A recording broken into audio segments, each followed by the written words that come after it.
Lawrence, you can do it. We believe in you. Vaguely. No, The I don't believe notion in of you. Lawrence probably exists. You don't exist, Lawrence. Yeah, I know. Alright. Well, Welcome. welcome. We've got a guest with us today. Yeah, we've got a guest. Hold on, while I get this thing. Oh, well, Lawrence is still adjusting, and we have to do the 100-point show. Do you have a question prepared for us today? The 100-point show doesn't matter. The 100-point show is where you ask a ridiculous question where no one could possibly get the answer right. But if someone gets it right, they get 100 points. So, if I ask a question, one of you guys has to get it right. We have to try. Okay. Gotcha. Good question. Okay. Perfect question. All right. Perfect. It's got to be question? quick. All right. We got. Well, I'll just round you. Sure. Yeah, Yeah. yeah. This Okay, is. What is the average flight speed of a one-way swallow? 17 miles per hour. I'm gonna go 27 knots 27. I'm gonna go with 27 over miles the per English hour. seaboard. Okay, so it's not a real serious question. It's a Monty Python Yep. reference. You're supposed to say. I'm surprised you didn't know it. I tried. I thought that was the right reference. No, it's He can't possibly. He asks a clarifying question, and then the goat goes flying off yeah, the He cliff. says, Yeah. an African swallow or a European swallow. Yeah. So that's the right. Okay, that would be the right answer. Hold on. I want to know if you guys can hear us, because we're having some problems before, and it looks like on the thing that our volumes are pretty low. Oh, we have a congregation now. Ooh, cool. We're like real religious leaders. Yeah, woo. So yeah, definitely tell us. If you can't hear anything, we can hear you. hear you? That's Okay. good. Okay, Good. that audio board is a little less sensitive than OBS is now, Lawrence. Okay. So All right. they got a better scale on the new update for OBS. Alright, Lawrence, what's your 100-point question? All right. My 100-point question. Something I learned today. What is the number one used source for? Volume is low. Okay. We might turn it up. I don't know. I could try a little. What's the number one used source for apocalyptic Judaism? For learning about apocalyptic Judaism? Ooh. Well, you could get 100 points if you guess. Wikipedia. No. The number one used source for apocalyptic Judaism, yeah. What isn't it like the Lord and Savior comes down and then there's judgment day? No. Sacredtext.com? No. Closer Aw, though. That's dang, I closer. tried. I did. I really did. All right, well, next question. What is it? Well, I want to know what the answer is. Oh, it's called Sometimes we forget the answers. The Apocalyptic Imagination by J.J. Collins. J.J. something. Wow, that's a Thompson very Collins, specific I don't one, know, but J.J. that's pretty good. Alright, my question is how many people have ever starred a lead role in a Broadway play? Oh, Do you know geez. the answer to this? I don't See, think you do. I have one of those no it can be idea, but it's impossible. impossible. That's It's impossible. Yeah. You could get it right with just retroactively give you Yeah, this definitely something needs to be. I did turn it up. Yeah, our guest doesn't have a mic. We couldn't get it to work. Yeah, So it was fucking We're just up. gonna He have has to him lean scream over, at Lawrence. Scream at Lawrence. Gonna scream at me. All right. Thanks for letting us know. Did you hear that? Yeah, I think They heard probably that. Heard that. Okay, Can you hear me now? so my 100-point question? Yes. All right, last 100-point question. What is the most popular show on the Adult Swim lineup right now in terms of showtime? Rick and Morty. No, they do not replay Rick and Morty the most. Oh, okay. Fish Center Live. No. God. Boy, do I wish. Sorry, man. I'm gonna guess Family Guy. No. But those were all reasonable guesses except for Fish Center, which is exclusive to their live streaming service online, so you couldn't have gotten that, right? No, it's not exclusive. They don't play it They on. play it on TV. I've They seen it on rarely TV. do. They don't have it in their lineup nowadays. I'm Anyways, gonna check one audio thing. what's that? Is the audio all the way turned up? Yes, on the On actual. OBS. Oh, on OBS? Yes, of course. Okay. Yeah. I Well, could do anyways. one more thing. Yeah, Chris can do one more thing. I could turn up Lawrence's particularly. Yeah, turn it up. The cool coffee mugs, they're not here right now. Please leave a message after the beep. Speaking of All right. coffee mugs, we got some great mugs on Teespring. Yeah, we do. Don't forget, Go buy. you'd be an atheist if you lived in Milwaukee too. Yeah, go buy all our coffee mugs and our shirts. And we're very glad to have this congregation of people who worship us. We're very happy about So it. now that we have everybody that's here, why don't we say some stuff that's important to them? Right. So in about almost 2 weeks, there's going to be an event at UWM, and this is the guy behind it all.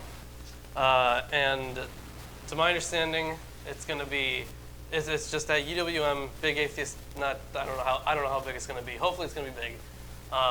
It's a meetup with Aaron Ross speaking. Right. Okay. So if you guys want to go to that, there is an event page on Facebook. What's it called? Secular Humanist Rally? Secular Humanist Rally? Yeah. Okay. So if you guys want to check that out and possibly go to that, we're going to be there. I don't have coffee every day. Do you have coffee every day? I have coffee. Well, he has coffee. Yeah. It's just not a yes, cool coffee. mug. They really like the cool mugs, I guess. I didn't know that. Anyways. This person always hears us that way. I think you. Oh, that's just a streaming thing. Yeah, that's of a course. streaming issue. Yeah, that's Yeah. a streaming issue. It happens sometimes, unfortunately. All right, so today we've got a nice chunk of 9 chapters for you here. Yep, we're gonna finish up. We're gonna finish Leviticus. Yep, we're gonna finish Leviticus. So feel free and chime in anytime you want, man. Yeah. If you've got any funny comments or what you think is relevant or Can I bizarre. just talk about my event for... Oh Yeah, yeah, sure. go Hand- ahead. Why don't you Here. slightly handle the mic? We'll share the mic. I'm just gonna snag the mic for 1 second, give it right back. So my name's Alexi. I met up with Lawrence on Facebook. I'm starting a club at UWM, University of Wisconsin-Milwaukee. We're called Secular Humanists of America, and I titled it Secular Humanists to be more inclusive for people who identify as pretty secular, but might not identify as an atheist or maybe even an agnostic. But I'm doing a rally April 5th, 1:30 to 3:30 at UWM School, the UWM Fireside Lounge. And we're just going to be talking about issues related to atheists and the agnostic atheist community. Specifically, we're going to be talking about moral relativism and anti-intellectualism, secularism, free speech, women's rights, democracy, all that good stuff. I'm going to talk a little bit. Aaron Ross is going to talk a little bit. We're going to have a little raffle with, what's his name, Joe? Joe Magistro. Joe has some extra tickets for the humanist event that's happening 2 days after, so we're going to raffle those off at my event and try to encourage that. And Lawrence is going to be there. I don't know if you guys will be there, but... Humanist event? I guess. All right. Well, no pressure. But, yeah. So if any of you guys can make it, that'd be awesome. Yeah, we're just kind of having a really cool atheist shindig. Milwaukee atheists, the humanists, and the secular humanists are all getting together. So, cool. Thanks, guys. All right, thank you. Yeah. So, Rojano Gray asks, I would like to ask our clergy, did you grow up in a religious home? Lawrence, did you grow up in a religious home? I grew up in a semi-religious home. My family is Jewish. So, like, I mostly just heard it from my grandparents a lot about how I need to, worship God and all that good stuff. But my parents really didn't care too much. They were definitely more like, secular Jews. They didn't really give two shits. So I just had to deal with it from my grandparents mostly. Oh. What about you, Chris? why are you skipping yourself? Because I'm the one asking the questions. You just read the question. Somebody else asked. Just the fucking question. answer. Okay. My dad is agnostic atheist-ish, and my mom was a Christian with she questioned it a lot. She was religious or spiritual, I'd say more, but I don't know, whatever. She's in tune with something. Yes. What about you, Ruben? Oh, well, my family's Jewish, and I mean, I guess they're religious. They don't like non-Jews. Yeah, my grandparents don't like non-Jews. They're like, when are you gonna meet a good Jewish girl? And I'm Oh, like, yeah. shut the fuck up. I I'll get meet that whoever I all the want. time. Fuck you. Those poor guys. But I mean, they would do like the Passover Seder thing, and I guess my grandma goes to temple every week, so that's her thing. I don't think my grandpa cares at all. Like he goes like on holidays, but not otherwise. All right. Fair enough. Okay. Did you grow up in a religious home? Not really. It was like a little bit spiritual, but not overtly religious. My grandparents are super Catholic. Super Catholic. So if they found out I was doing this, they'd probably not be happy. So, are you? Is your family Greek Orthodox then?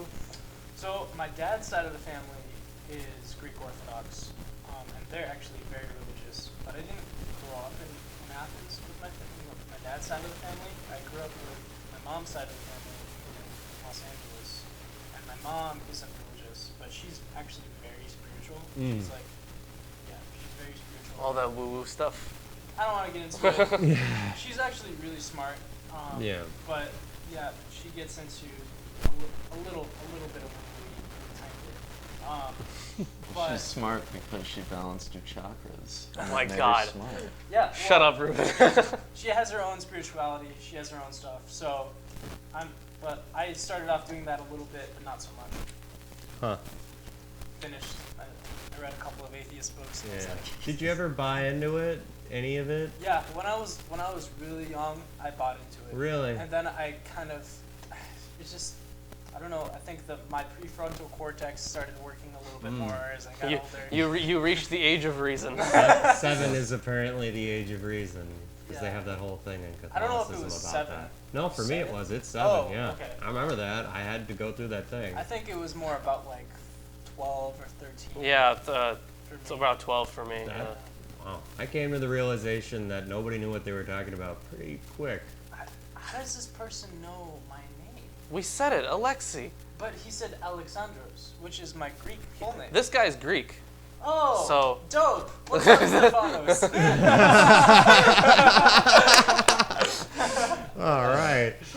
Well, anyways, today we're reading the Holy Bible. Yep. Does everyone want to go through their editions Yeah, again? I got Let's- the King James version. I have the English Standard Version. And I have the Holy Scriptures according to the monastic text. Masoretic. Masoretic? Masoretic. Masoretic text, a new translation with the aid of previous versions and with the constant consultation of the Jewish authorities, circa 1917.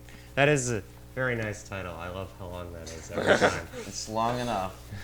And I'll start us off. We're reading Leviticus starting at 19. We're going all the way to the end. We're going to do Yep. it. We're going to finish Leviticus today. So- Get the fuck through these laws, because holy So- fucking shitballs. For our guest, who has not read the entire Bible, Leviticus is for the priests.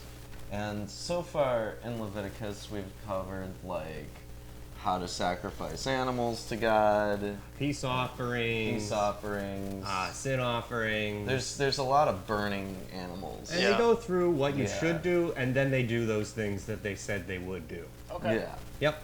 Cool.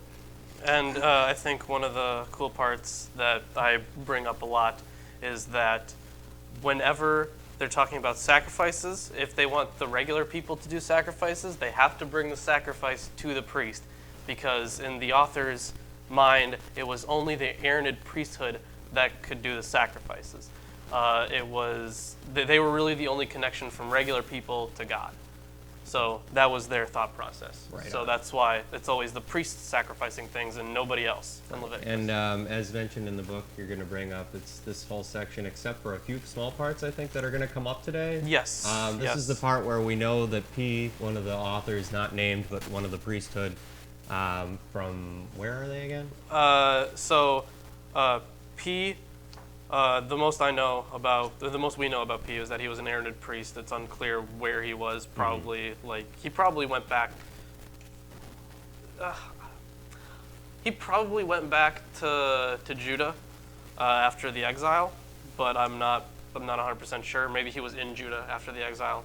I don't 100% know that. Well, either way, there's some extra annotations or new Yes, authorship that yes. occurs There throughout are these parts. there are 2 excerpts here, and it's about like 12 or 13 verses, and so the entire book was written by P, but then a later redactor added in these verses. So we're going to go over this, and we're going to try to figure out why, because I don't actually know why these verses were added, but we will figure it out. We will figure it out. Yeah. All right, well then without any further ado, I'll start reading. Chapter 19. And the Lord spake unto Moses, saying, Speak unto all the congregation of the children of Israel, and say unto them, Ye shall be holy, for I, the Lord your God, am holy. Ye shall fear every man and his mother and his father, and keep my Sabbaths.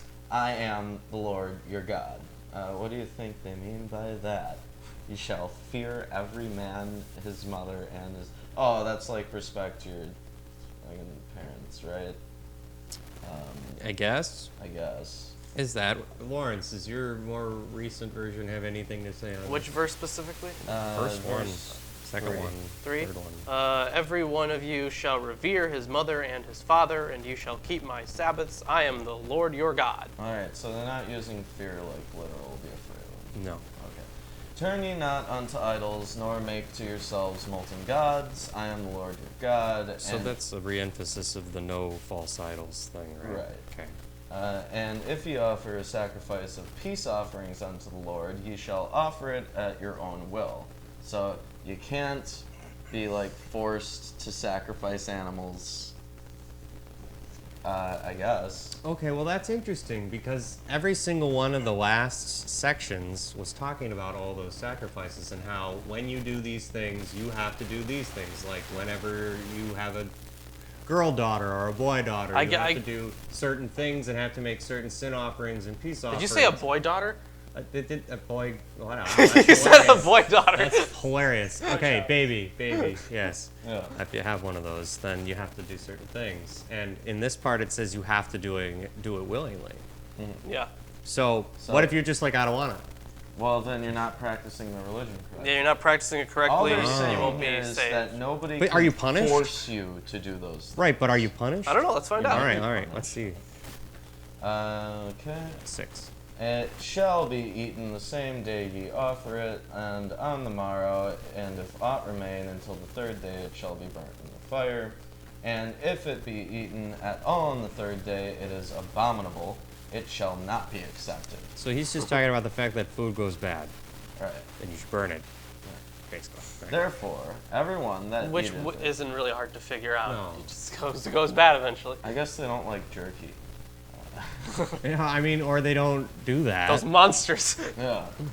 Therefore, everyone that eateth it shall bear his iniquity, because he hath profaned the hallowed thing of the Lord, and that soul shall be cut off from among his people. So if you eat spoiled food, you're done. Yeah. Yeah, There's apparently. a lot of reasons you get They, I mean, they, cut off from your people. yeah, Yeah, they geez. didn't know, why food spoiled. Right. So they did probably see it as, unholy.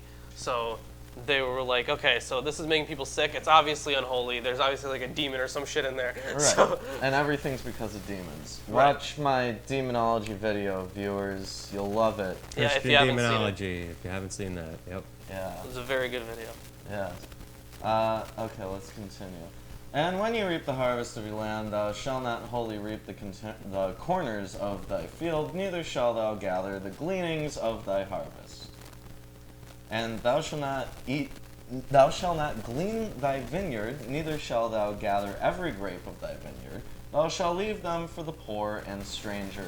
I am the Lord your God. So this is a nice part, Yeah, actually. that's a nice part. Yeah, This leave goes- some food on your stuff so that homeless people can eat. Right, Don't be this- a But that douchebag. never happens Well, now. right, but this is Yeah. interesting because that goes right with that other line that comes up later about when you can go to other people's vineyards, you can pick as much as you can fit in a basket, basically, with grapes. Right. So this explains why you can do that because you're supposed to leave some for the poor. Yeah. Okay, because that's there for them. All right, keep going. Okay. You shall not steal, neither deal falsely, neither lie one to another. And you shall not swear by my name falsely, neither shalt thou profane the name of thy God. I am the Lord. God damn. Yeah. Thou shalt not defraud thy neighbor, neither rob him. The wages of him that is hired shall not abide with thee all night until the morning. So don't care about how much money other people make. The wages of a hired worker shall not remain with you all night until the morning. Right. What so is that? Don't beat yourself up on it. Don't lose any sleep over what other people are making. All right. That's none of your business. Huh. For money. Right. Yep. Thou shalt not curse the deaf, nor put a stumbling block before the blind. This is why we read the Bible. For This- stumbling blocks that Okay. trip the blind. So I bet you this was happening a lot then. Like the fact that he wrote a rule not to do it is proof enough to me that people were doing it. Or there was just one Like blind God guy. commands you, don't trip the blind. That's very specific. With tripping blocks, Stumbling block. stumbling blocks. But shall fear thy God, I am the Lord. Ye shall do no unrighteousness in judgment. So always judge things perfectly. Wow. Thou shalt not respect the person of the poor, nor honor the person of the mighty, but in righteousness shalt thou judge thy neighbor. So you have to judge people based on the content of their character, not based on anything else. Well, it says that specifically not on money. Right. Well, Well, that's not bad advice in some ways. no, that's not bad Yeah, not advice. bad. They should just say to judge people based on the content of their character. Yeah, that's good advice. Yeah. Thanks, Bible. 1 for 5,021. So 1 good for that many sins. Real great. Thou shalt not go up and down as a talebearer among thy people, neither shalt thou stand against the blood of thy neighbor. I am the Lord. So if someone lives near you, don't screw with their family. Yeah. And don't spread Rumors about them, yeah. yeah. Okay, I'm on board. I think I'm a Christian now. Yeah, wow, that was well, en- that game was enough. over, brah. Yeah. Welcome to Milwaukee Christian. Yeah. Okay. Neither shall thou shalt not haste thy brother in thine heart. Thou shalt in any wise rebuke thy neighbor and not suffer sin upon him. Thou shalt not avenge, nor bear any grudge against the children of thy people, but thou shalt love thy neighbor as thyself. So I what's am really the Lord. so what's really interesting here is that it says, verse 17, you shall not hate your brother in your heart, but you shall reason frankly with your neighbor, lest you incur sin because of him. But the interesting thing is, later in the New Testament, Jesus contradicts that. He says that you should, in fact, hate your brother and your mother and your father and leave your family and follow him. Oh. That it literally says that in there. If the Bible was written by God, then why is there so many contradictions? Yeah, Oh. exactly. It's supposed to be a perfect book. Well, But welcome we- to Atheist Sunday School. Every day is like that. Thou shalt not troll. Yeah. Yeah. You could have gotten rid of so many rules if you just said thou shalt not troll. That'd be a terrible It's a religion. no fun zone. I would not follow that religion. Top keck. Where was I? Oh yeah. Ye shall keep my statutes. Thou shalt not let thy cattle gender with a diverse kind. Thou shalt not sow thy field with a mingled seed. Neither shall a garment mingled Hold of on. linen and woolen come upon thee. Aha. Hold on. This is really interesting for mine because of the kinds. Mine says, "You shall not." Or let's see. Thou shalt not let the cattle gender with a diverse kind. Thou shalt not sow thy field with 2 kinds of seed. Neither shall there come upon thee a garment of 2 kinds of stuff mingled together. So Right. kinds. Mine says kinds like crazy here. Yeah. So does mine. Oh, his didn't. Mine doesn't say kinds specifically. Right, but Mr. Hovind and all. Yeah, Mr. Yeah. Hovind. And all this So kinds. for the biblical kind followers, it depends on which version you're reading. I don't think, No GMOs, that's right. right, I don't think that these refer to the biblical kinds, except for the cattle part. Yeah, The that one cattle obviously says, does. That one said kind for you. That too. one says kind. Although the seed could also be argued. Yeah. Right. Well, you can't have two different kinds of seeds, and you can't mix wool with linen. Yeah, and So exactly. your cotton polyester blends. Yep. Yeah. that's- Don't let that's a the milk same. cow And, like, mate you- with the beef cattle. Right. So I caught pieces of that, but is it possible that the seeds are like sex with other women? No, No, because no, no, no. if you let the seed hit the ground, your seed hit the ground according to the Bible already. You die. You just die Yeah, immediately. yeah, If you ever like jizz on the ground, If you you die. if you pull out. Yeah. Okay, well, you could see it that way. Thou shalt not sow thy field with mingled seed. Yeah, So so you you- a parallel to saying, don't dirty up your family by man. mating with foreign girls. It could be, Um, but it specifically says sow your field. Yeah. So, like, Yeah. the Bible Field, literalist. a lot of metaphors today. No. The Bible literalist would obviously read this Yeah. just I'm the not- way it I was. don't have a book in front of me, so I don't understand. Do you want some books? I mean, is there another Bible? So There's There is another Bible in the other room, isn't there? It's blue. Yeah. I don't know where you put it. I'd have to Here, go let me grab go it. see if I can- I'll grab it. It's cool. Okay. All right. Wait a sec. Mike. Alright, Should have thought about this before I started. I'll Sorry. continue reading then. Whosoever lieth carnally with a woman that is a bondmaid, betrothed to a husband, and not at all redeemed, nor freedom given her, she shall be scourged. They shall not be put to death because she was not free. Okay, so you So- can fuck your slaves. You can fuck your slaves. Yeah, because if he lies sexually with a woman who is a slave, assigned. Oh, if she's assigned to another man, Yeah, you and can. if there's the Bible, and not yet ransomed or given her freedom, Right, a distinction shall be made. right. Okay, let's continue then. We're at Leviticus 19:21. And he shall bring his trespass offering unto the Lord of the tabernacle of the congregation, even a ram for a trespass offering. And the priest shall make an atonement for him with the ram of the trespass offering before the Lord for his sin which he hath done. And the sin which he hath done shall be forgiven him. And when ye shall come into the land, and shall have planted all manner of trees for food, then ye shall count the fruit thereof as uncircumcised. 3 years shall it be as uncircumcised unto you, it shall not be eaten of. So if you find new fruit that you've never had before, you have to wait 3 years between your initial date of seeing that new fruit and eating it. Mine is different. Mine So it says the says, same thing. when you come into the land and plant any kind of tree for food, then you shall regard its fruit as forbidden. So if you plant the tree Okay, so any Okay. tree you plant is forbidden, and then for 3 years, For 3 years, so you can get the first 3 years yield. What is uncircumcised? Like, what do they mean by uncircumcised? I think it just Unholy, means because unholy, what's forbidden. circumcised is blessed. Gotcha. But in the 4th year, all the fruit thereof shall be holy to praise the Lord withal. So you can use that as a sacrifice. Wait a sec. But the 5th? The 5th year shall ye eat of the fruit thereof, that it may yield unto you the increase thereof. I am the Lord your God. So you can offer it as a sacrifice in the 3rd year, or the 4th year, but you can't eat it until the 5th year. Okay. Ye shall not eat anything with the blood, neither shall ye use enchantment, nor observe times. So I think what they're saying here is You shall not interpret omens or tell fortunes. right. You shouldn't. So when they say observe times or use enchantments, what they're specifically referring to is astrology.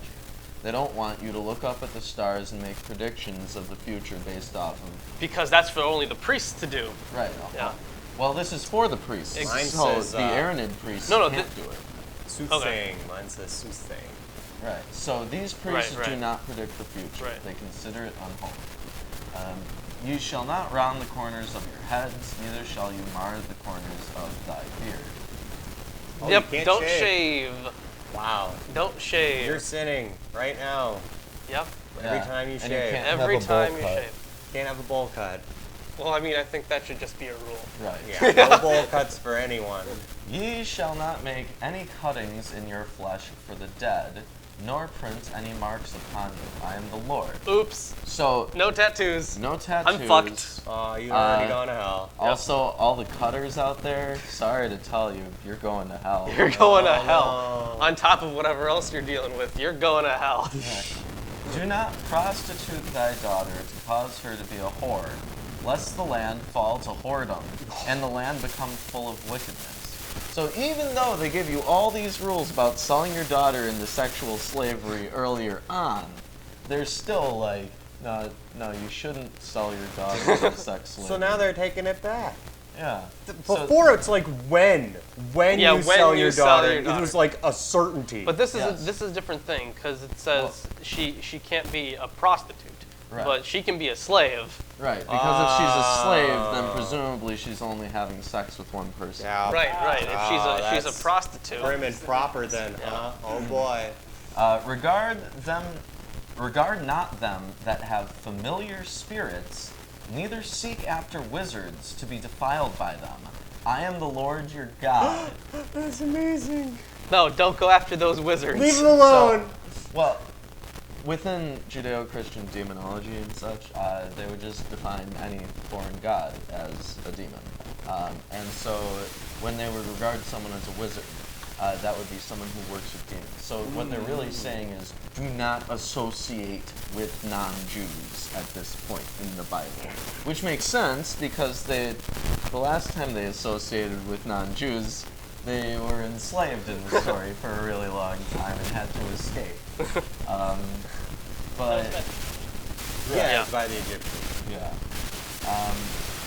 and that was really the last time that they had interacted with non-Jews at all. So it makes sense that they would try to put some kind of rule in there. But they're like sidestepping it a little bit by referring to them as Yeah. Yeah. Oh, wizard. Damn. The word wizard actually Bring it back. means wise man. So, yeah. Pretty complimentary. Yeah, well, it's kind of... At one point, the only people who had written texts really were like religious leaders or like weird mystics out there who managed to learn how to read and usually religious manuals. So, if someone was intelligent, they would be considered sound quality scratch. I turned it up before, so I didn't do that. Pretty glad for a second. Did you finish your section? Sorry, guys. Yes.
Yeah. But I got it. It's stopping scratching out. Well, Hey, wait. we got 9 people. That's cool. Yeah, but apparently, Can't hear a thing, of course. No one was saying anything. I was hoping no one could hear anything. yeah. That's good, because if you heard the scratchiness, then I screwed up. All right, so tell us if the sound is better because we do want to fix it. Yeah. I mean, this board's pretty good. I don't know what's up. Being finicky. We're going to get better mics, the wireless ones, soon. Oh, wireless one? Yep. We're going to have 4 wireless mics, at least, that can support 8. Okay. So, I mean, that's just part of my studio. Okay. Sound Sound is better. apparently better, but also not yet. Not yet. No. A little now. A little better. Okay. This static is still bad. It doesn't show up on the board at all anymore. Okay. Can you guys understand what we're saying? Are we louder than the hiss? I mean,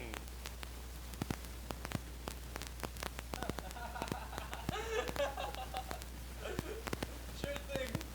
You here's can barber. you can hear some words. Okay. Interesting. Everybody's okay on my end.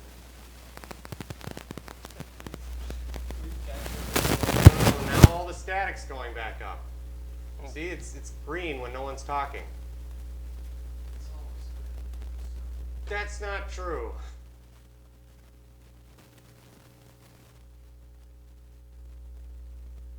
Green when no one's talking. So it sounds like it's getting better. It seems like it's getting better, but it still seems like it sucks. That's it? He says that's it. Okay, cool. Thanks, Got it? Ruben. You just turned the gain down a whole bunch. Very good. Yeah, the the- confirmation. The gain is there's a hum. Okay. I mean, there's usually like a bit of a hum. Oh, right now we do have a radiator. Yeah, sure. Okay. So as long as you can hear us and distinguish our words, that's the important part, I think. All right, sorry. Let's finish this Yeah. chapter, huh? Yeah. This is only the Well, first one. Anyways, what I was saying is that with the wizards, basically anyone who could carry books on them, so basically anyone who had knowledge of medicine or philosophy, Outside of this. they would be considered wizards. So it just means wise man. What they're basically saying here then is don't go to foreign hospitals, right? And one of the reasons you might not do that is because your tribe is circumcised, and a foreign hospital might notice that you're circumcised. They might notice. Yeah. And they might use that against you. You or try seem to be enslave you. you seem to be missing part of your penis there. Yeah. How did that happen? Alright. Care to elaborate more? It's a turtle. Just bit it right off. Thou shalt rise up before the hoary head and honor the face of the old man and fear thy God. I am the Lord. And if a stranger sojourn with thee in your land, you shall not vex him. But the stranger that dwelleth with you shall be unto you as one born among you. And thou shalt love him as thyself. For ye were strangers in the land of Egypt. I am the Lord your God. Ye shall do no unrighteousness in judgment, in Mediard, Yeah, okay, Metyard. in weight or in measure, just balances, just weights, just ephah, and a just hin shall ye have. I am the Lord your God, which brought you out of the land of Egypt. They're saying not to make bad deals. You Yep. know, don't literally weigh the scales against someone when you're making a deal. So charge people fairly and such. Therefore shall ye observe all my statutes and all my judgments, and do them. I am the Lord. I am the Lord. Okay. So I have nothing to say about that section. But Nothing. Nope. Remind me when we get Wow. to chapter 23, I think. I'm All checking right, right Sure. Well, right now it's chapter 20, and it's Yes. your turn, Lawrence. now. Yes, it is chapter 20, and I'm going to be reading. Hey, if you're enjoying the stream, drop us a like and maybe share it with your friends, family, neighbors, etc. Etc. Yeah, and I know that we had audio problems, but hopefully they're better now. So thank you for sticking around. All right. All right. The Lord spoke to Moses, saying, "Say to the people of Israel, any one of the people of Israel, or of the strangers who sojourn in Israel, who gives any of his children to Molech, shall surely be put to death. The people of the land shall stone him with stones." So they're saying Moloch is a scapegoat kind of god for foreign gods. Yeah, it's, for it's a generic, child sacrifice. Yeah, child sacrifice. They're just saying don't engage in child sacrifice. Yeah, which is really weird because later in the book we do get child sacrifice. This sort of, Right. yeah, I don't know. Well, well, earlier in kind the of, book, yeah. we almost had child sacrifice. I mean, all those Yeah. firstborn kids died for God. Yeah, Was that's that not child some sort of sacrifice. sacrifice? Yeah. Also, there's like a story that we'll get to later, but it was written before this. So before this, they were totally okay with child sacrifice because it was a way to win over God. But we'll get to that story, the story of Jephthah. We'll get to it. I myself will set my face against that man and will cut him off from among his people, because he has given one of his children to Molech, to make my sanctuary unclean and to profane my holy name. And if the people of the land do at all close their eyes to that man when he gives one of his children to Molech, and do not push him to death, then I will set my face against that man and against his clan, and will cut them off from among their people, him and all who allow him in whoring after Molech. All right. Yep, more cutting off from their people. Yep. If a person turns to mediums and necromancers, so we're back to the wizards stuff, whoring after them, I will set my face against that person, and will cut him off from among his people. Consecrate yourselves, therefore, and be holy, for I am the Lord your God. Keep my statutes and do them. I am the Lord who sanctifies you. For anyone who curses his father or his mother shall surely be put to death. Lord. He has cursed his father or his mother, his blood is upon him. So never insult your parents or you will be die. put to death. You fucking die. I mean, later on, I know there's a part where it says if you have like a specifically disobedient son, you're supposed to drag him in front of the crowd of stone him, people and yeah. tell the crowd of people, hey, my son is a bastard, he drinks, he sits all day. Specifically, it says that in here like that. And he should be stoned to death, and everybody agrees, and then he is stoned to death, basically. Yeah. Yeah, so that's... Yeah. They're like great. selling this unruly child. Wish they weren't talking about, like, that kind of stoning. If a man commits adultery with the wife of his neighbor, both the adulterer and the adulteress shall surely be put to death. If a man lies with his father's wife, What? okay, so with his mom, Yeah. he has uncovered his father's nakedness. Both of them shall surely be put to death. Their blood is upon them. So what's really interesting is that Don't tag team a girl with your dad. Oh! Okay? That's not okay You're according to God. you're gonna have a bad time. Yeah. So what's really interesting here is like just Leviticus 20:10. If yeah, right. Yeah, this is why we're reading the Bible, is it If- gives us a good few kicks. If a man commits adultery with the wife of his neighbor, both the adulterer and the adulteress shall surely be put to death. So what's really interesting is that in the Gospel of John, when the woman is taken in adultery, taken to Jesus, he pretty much lets her off the hook and himself off the hook, even though it was clearly a trap. But what's really interesting is that if we interpret it this way, it means that the man was not married, and then only the woman was brought up to judgment. I see. Yeah. Okay. If a man lies with his daughter-in-law, both of them shall surely be put to death. They have committed perversion. Their blood is upon them. If a man lies with a male as with a woman, both of them shall have committed an abomination. They shall surely be put to death. Their blood is upon them. And this is the second So- There it is. Second There it time. is. Well, this is the second time, actually. Well, they named it as a sin before. But Right. Here it is. The abomination. If you are gay, you get put to death. That's Apparently. what the Bible says. Right here. So Leviticus 2013. Yep. Okay, 2013 people, whenever they say I the think they have Bible's like referenced the book of love, 2013. Yeah. no. That's pretty It's hateful. like so loving. Yeah. If a man takes a woman and her mother also, it is depravity. You know what? That sounds pretty good. He and they shall be burned with fire, that there may be no depravity among you. So it's not just they'll be put to death. This is specifically with Yeah. fire. So if you see people getting burned at the stake, like tied together, that's one of the reasons, I guess. Yep. If a man lies with an animal, he will surely be put to death, and you shall kill the animal. This poor animal. This is really having a bad time. But the way they're viewing it is that it's now unholy. Yeah, I guess. Yeah, it has It's been. better ruined. just to put it down. Yeah.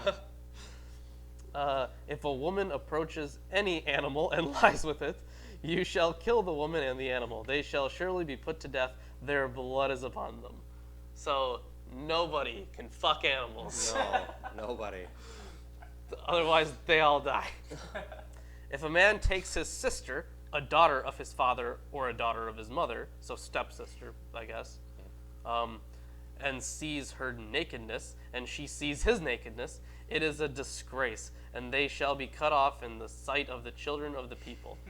He has uncovered his sister's nakedness, and he shall bear his iniquity. Now, Abraham did this, and he was cut off from his people. That's right. He had to leave his country. Wait a minute. And he's cool though. Yeah. Yeah, he was. Abraham's cool. We don't care. You know, he did this thing, but it happened before. Yeah, that's right, because he was married to his sister. You're allowed to Yeah. repent. That's right, yeah. Well, yeah, but at this point in time, He didn't have At to. this They point- let him off the hook. So God still if you favored had that, been nobody here cared. for Nobody the cared. previous episodes, basically the entire book up until this point has been about how to repent, and that is sacrificing animals. Oh. So you chop them up, you burn them, You give some for them So to eat. spread their blood Why on the is it walls that or the some Jews shit. don't still sacrifice animals? I don't know. Maybe I have they no do. idea. It's not Because politically isn't the Torah correct. just all of Leviticus and like. No, the Torah is the first 5 books of the Bible. So it's Genesis, Exodus, Leviticus, Numbers, and Deuteronomy. That's the Torah. Yeah. Okay. Yeah. So it's all like the worst stuff of the Bible. There's a lot of pretty bad stuff. It's not the worst, No. but there's some pretty bad stuff in there. I would say this is tame in comparison to what's coming later. Okay, fair enough. Yeah. Well, I think the Jews don't still. Oh, because they don't have an because official temple. they don't have a temple. Now the rules here stated that you're to do all these sacrifices and such at the tabernacle, which is this tent that they set up with the Ark of the Covenant inside and all sorts of fancy stuff.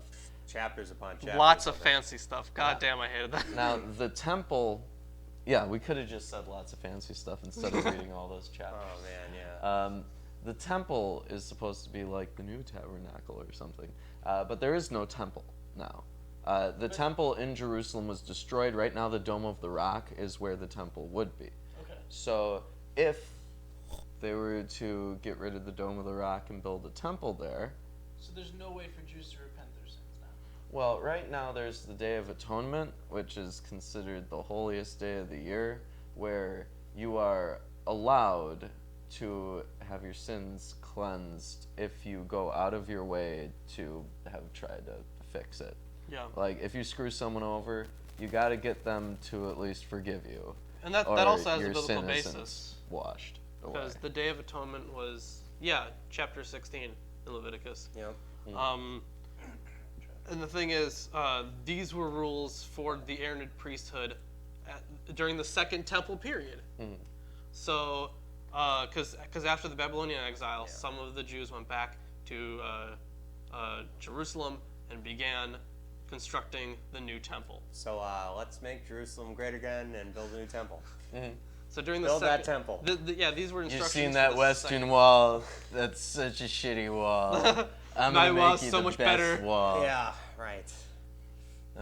Okay, continue on, Lawrence. All right, where the fuck was I? You were talking about incest.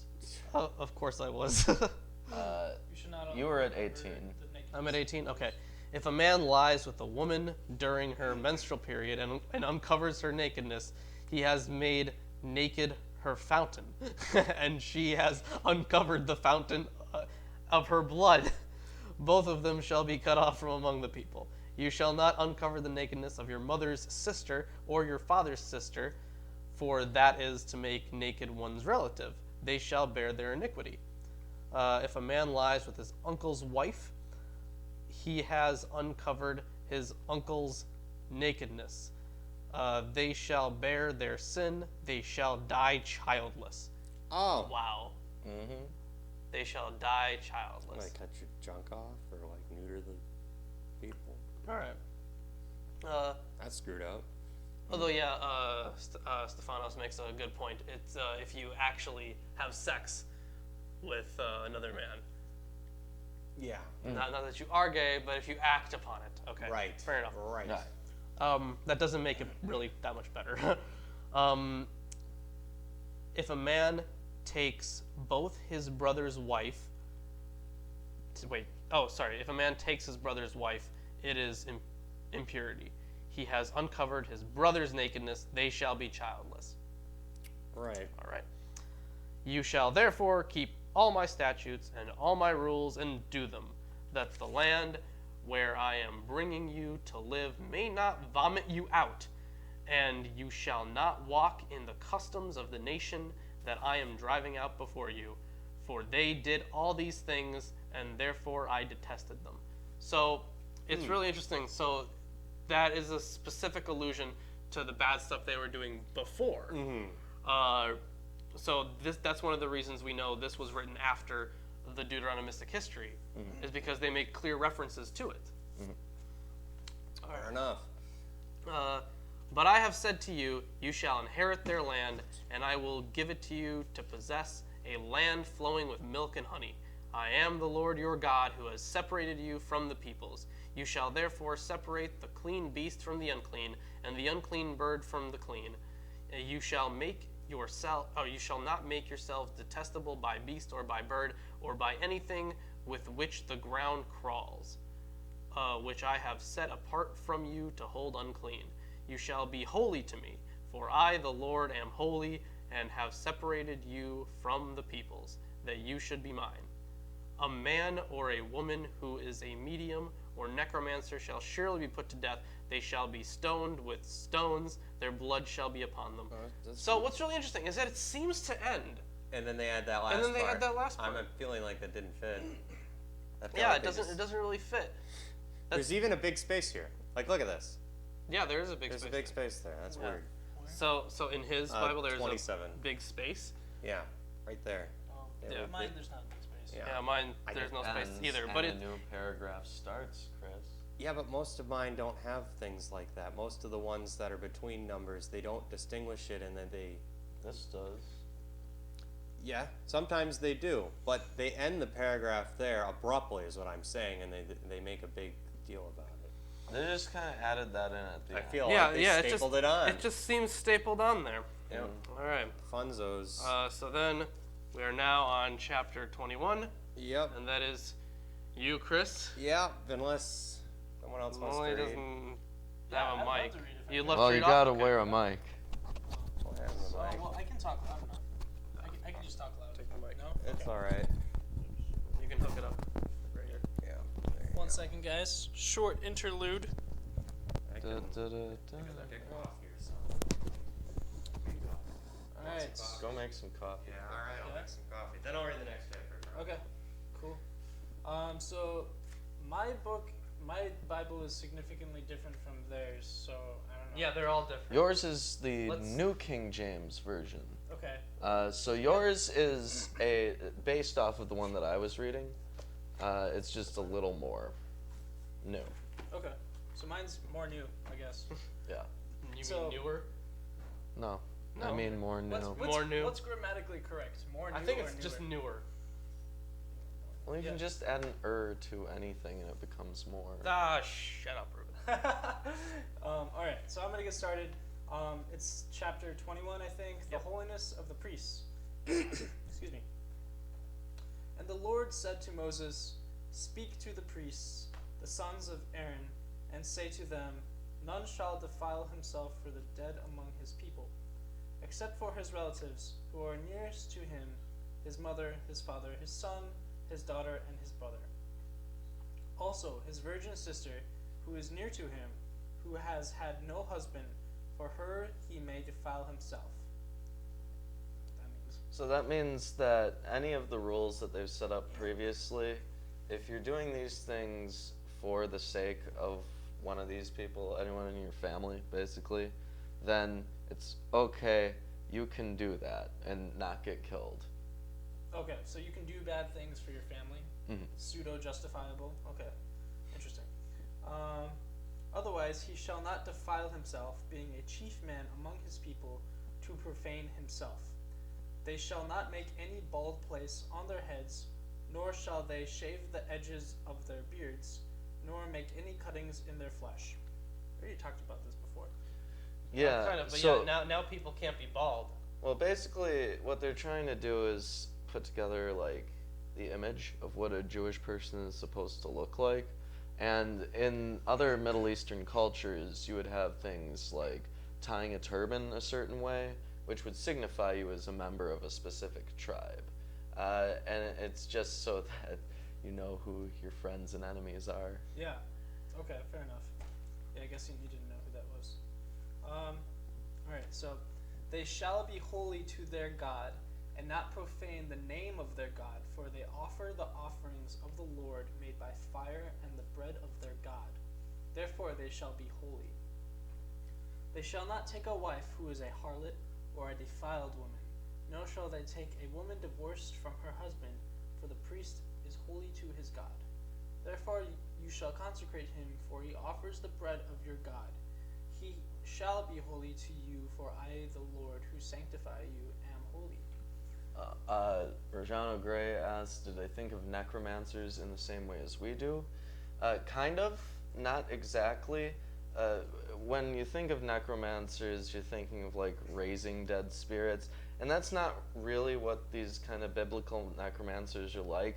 They're more talking about people who like channel spirits and like, you may speak to the dead through me, like that kind of thing. That's the kind of necromancers that they mean. So what's that called? I forget. You covered it in your video though. Like when you channel a spirit. Invocation. Invocation. Yeah. They're talking about invocation, not evocation, but evocation probably is frowned upon. Yeah.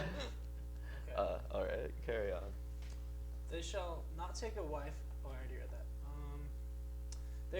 Therefore you shall consecrate him, for he offers the bread of your God. He shall be holy to you, for I, the Lord, who sanctify you, am holy. The daughter of any priest, if she profanes herself by playing the harlot, she profanes her father. She shall be burned with fire. He who is the high priest among his brethren, on whose head the anointing oil was poured, and who is consecrated to wear the garments, shall not uncover his head, nor tear his clothes. Nor shall he go near any dead body, nor defile himself for his father or his mother. Nor shall he go out of the sanctuary, nor profane the sanctuary of his God, for the consecration of the anointing oil of his God is upon him. I am the Lord. So here what they're saying is the kid that you've chosen, or the kid who by default, would go into the clergy. They're essentially not part of their family anymore. They belong to the church. They don't get like the special exemption for sins if it involves their family. It says though specifically the high priest, the chief among them. Well, I think what they mean by chief among, like it says the priest who is chief among his brothers, on whose head the anointing oil is poured. I think that just means the firstborn son. To be chief among your brothers would mean you were the firstborn of your brothers. And when they're saying the anointing oil would be put on them, what I think they're saying is That's that the one that's the priest. the firstborn obviously. son goes off to be The part of priesthood. temple. Yeah, but only from these specific Aaronid families. Oh, yeah. Okay, I think I know where I am. And he shall take a wife in her virginity. There's a lot of like subjugation of women in this passage. Yeah. And then what's really interesting here is that it says in the little notes here, or a young wife. So it's not necessarily a virgin. That might just be a translation error. So it also says young wife. So no 8-year-old wives. Oh my god. This is horrible. Sorry, Muhammad. Sorry, Muhammad. Oh my god. A widow or a divorced woman or a defiled woman. I'm just kidding, by the way. She was 7. Oh yeah, that's right. What? Wait, I'm so confused. Muhammad's wife. Muhammad's wife was 7? Yeah. One of them. Oh, well, that's wonderful. A widow or a divorced woman or a defiled woman or a harlot, these he shall not marry, but he shall take a virgin of his own people as wife.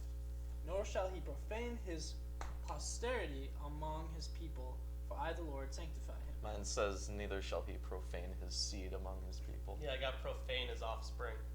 Oh, interesting. And the Lord spoke to Moses, saying, Speak to Aaron, saying, No man of your descendants in succeeding generations who has any defect may approach to offer the bread of his God. For any man who has a defect shall not approach a man blind or lame who has a married face or any limb too long. A man who has broken foot or broken hand, or is a hunchback or a dwarf, or a man who has a defect in his eye, or eczema or scab, or is a eunuch. Mine says scurvy or scabbed or hath his stones broken. Scurvy! I just like for a eunuch it says hath his stones broken. So if you have a hunchback or you're a dwarf or have eczema or a scab, that means you can't have a wife? No, it means you can't offer. You can't participate in offering to get your sins cleansed. Basically, you're screwed. Anyone who has a blemish may approach, or you can't approach to offer the bread of his God. Wow, well that's unfortunate. Yeah, right? Yeah. I mean, couldn't you just pray to God to ask him to get rid of your scab or whatever? No. Okay, fair enough. God works in mysterious ways. Mysterious ways. All right. I just wanted to add in that in the Holy Shit episode where we talked about this, where I don't think they can hear you that well. oh, they can't hear me there. Okay, well, I'll try here. Right. So in that Holy Shit episode I was in, that was the first Holy Shit episode we had. The reference part for that was this, and it was like I lost my dick and balls, so now I can't even join church. I can't even go to church now. That was the joke. So I've lost my dick and balls. yes, that's exactly how I say it. So terrible acting and everything. Yeah. Willing to try Oh my that. God. Yeah, so don't forget to check those guys out. But King now Cars we have that Productions. audio clip of Lawrence saying that he's lost his dick and balls. Now we got him. Yep, we can use that for anything we want. Oh my gosh. All right.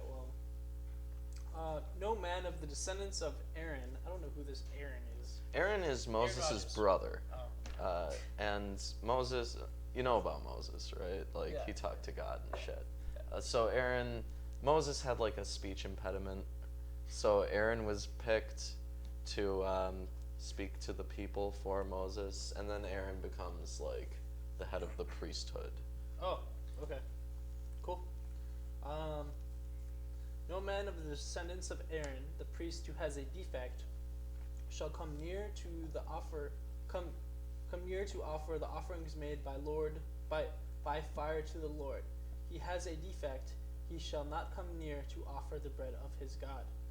He may eat the bread of his God, both the holy and the holy, Mine says both of the most holy and of the holy. both the most holy and the holy. Thank you. Only he shall not go near the veil or approach the altar, because he has a defect, lest he profane my sanctuaries, for I the Lord sanctify them. And Moses told it to Aaron and his sons and to all the children of Israel. Oh. Well, that's great. Very happy. She was 6 when. Yeah, apparently she was 6 and then 9 when she first had sex. Well, that makes it all better. Yep. Was that Muhammad or? Yes. Yeah, that was Muhammad's, one of his wives. I mean, I don't see how you can look at this and not just acknowledge the fact that Abrahamic religions have had a serious problem with the subjugation of women. They've had serious problems with like everything. Yeah. Absolutely. Like, the way that women are set up throughout the book, essentially, is that they are property owned by their fathers until the day that a man comes along to marry them. Right. In which case, he is the property of her father for a little while, and then he can have her. But it's supposed to be a good arrangement, because essentially, if you're a poor girl, the only chance that you ever have to change your life is by getting married off. And you usually come by, say like, here, I'll give you this stuff and let me take your daughter. And you give them this stuff to signify that you have money and resources so that you can take care of the daughter well. But other than that, women don't have any ability to move anywhere in society whatsoever. Yeah. So, Chris is still doing some stuff. I'll be back in 1 second. In 1 second, he says he'll be back, but I really don't believe that. Yeah. And it's kind of a long chapter, so we're going to have to sit here for a while for Chris to finish it. It's like 1 page long. Yeah. Alright, I'm just checking up here. Is he making kofefe? Yes. Yeah, he's making kafefe. That was a Donald Trump reference. Do Yeah, it. yeah. I think people understand. I wonder where everybody's from here. Is everybody from Wisconsin or? I don't know, No. we got people from all over We've had the place. people Where from- are all you guys from? We want to know more about you guys. Yeah, I think- everybody introduce yourselves. I think that would help us get along much more splendidly. Stefanos, are you like Eastern Orthodox atheist? Stefanos, are you an Eastern Orthodox atheist? Apparently, that is what Alexi here has asked. Mount Pleasant. Silicon Valley. Mount Pleasant, okay. Okay. I grew up in northern Los Angeles, not too far away from Silicon Valley, so. I don't think they can hear you. Oh, fuck. Here, speaking to it. I grew up in northern Los Angeles, not too far away from Silicon Valley. So, Thanks, Landon, Chris. Noel, I wasn't too far away from you for a while. Florida, okay, cool. Florida, nice. Well, Chris is getting set up here. Do you know Stefanos? I mean, from comments that he leaves. Thanks, Stefanos. Yeah, and I would also like to thank all of our patrons. And Landon Knoll, I know, is one of our patrons, so thank you so much. And we have great rewards, and I'm gonna, just as soon as the first payment goes through, we send out rewards.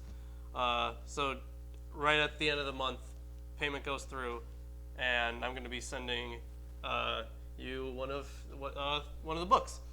Let's see. All right, so we're on chapter 22. Yep. Yes, and hold on, what here? I have no idea how you even want that name to be pronounced, but you're 10 miles south of us, so you might come to the Arn meeting. That would be great. Oh, that'd be We'd wonderful. love to see you So there, man. There's two. There's one on the 5th and one on the 7th. And if you come to the one on the 5th, you could get free tickets to the one on the 7th. And on the 6th, he's gonna be right here with us. We're gonna Oh, be yeah. doing this. It's true. So All right. So let me get started on this monstrosity. And the Lord spoke unto Moses, saying, Speak unto Aaron and his sons. That's only 3 for me, so usually it's 4. Yeah, huh. That they separate themselves from the holy things of the children of Israel, which they hallow unto me, and that they profane not my holy name. I am the Lord. Is he just going to go over everything we went over again? maybe. Maybe.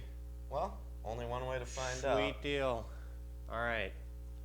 Say unto them, oh, there's the other say. See, it was missing from earlier. Whosoever be of all of your seed throughout your generations that approacheth unto the holy things which the children of Israel hallow unto the Lord, having his uncleanliness upon him, that soul shall be cut off from before me. I am the Lord. All right, so what does that exactly mean? Well, the soul shall be cut off from his presence. Right. So, you're not.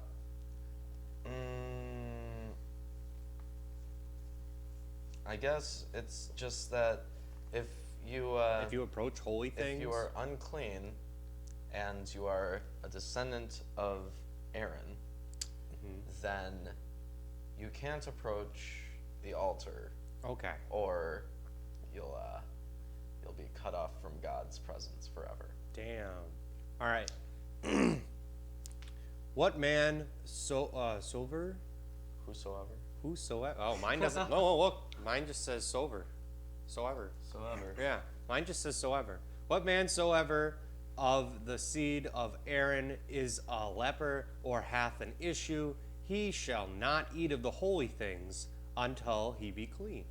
And whoso toucheth one who is unclean by the dead or from whomsoever the flow of the seed goeth out, or whomsoever toucheth any swarming thing, whereby he may be made unclean, or a man of whom he may take uncleanliness.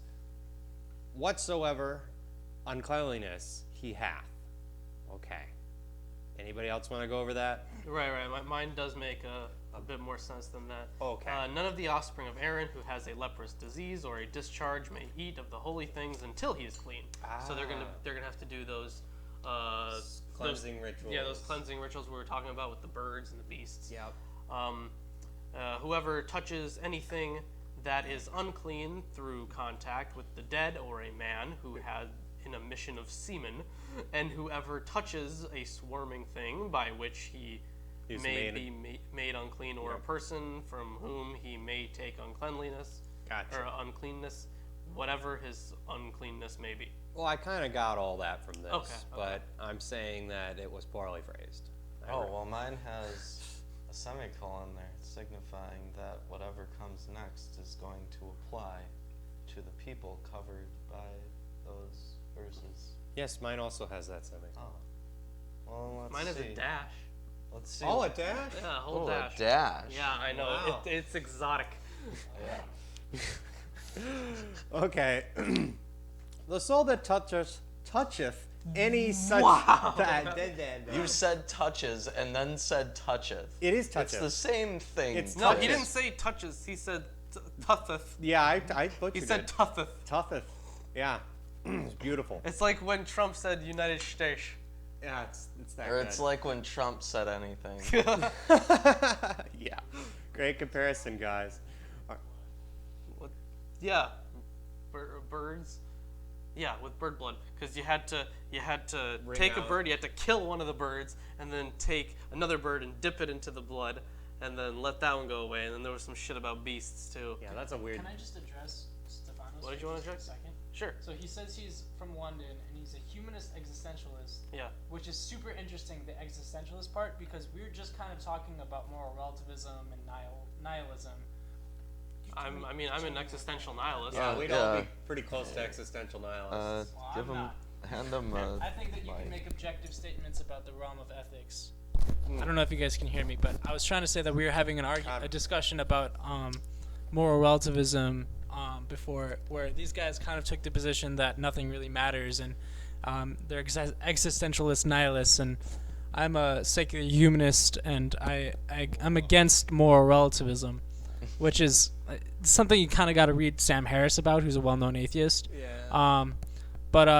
Yeah, and so I think it's interesting you brought that up. But I was baptized Greek Orthodox too, but I just was never raised in the faith. So just saying. Well, perhaps we'll talk about nihilism another time.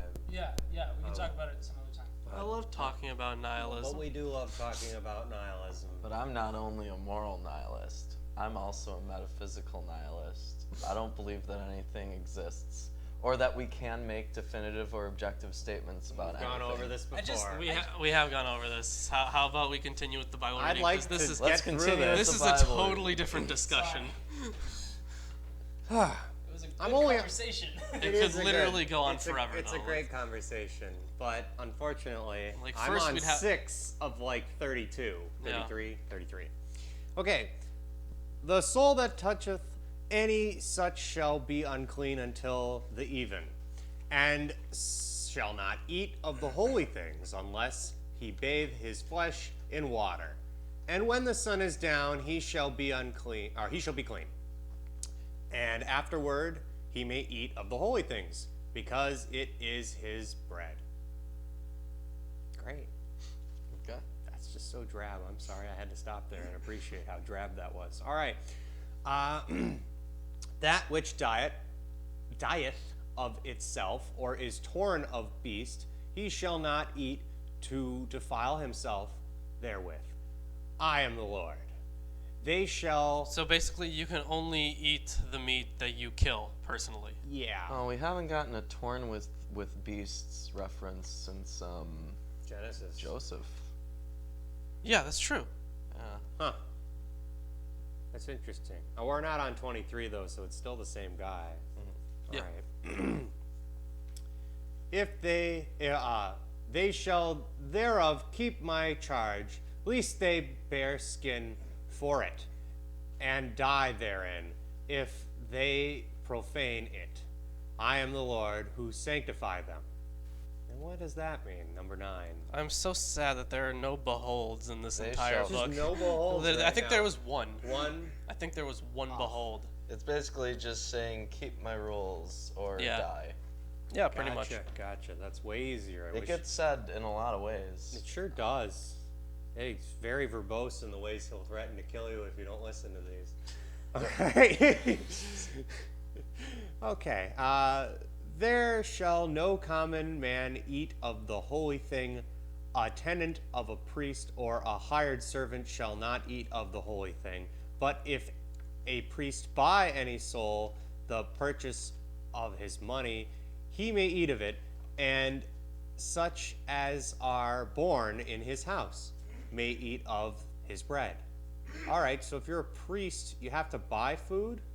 No. The priest can pay money Yeah. on behalf of someone who's not a Jew, Okay. so that they can still eat the food when they make their sacrifices. I see.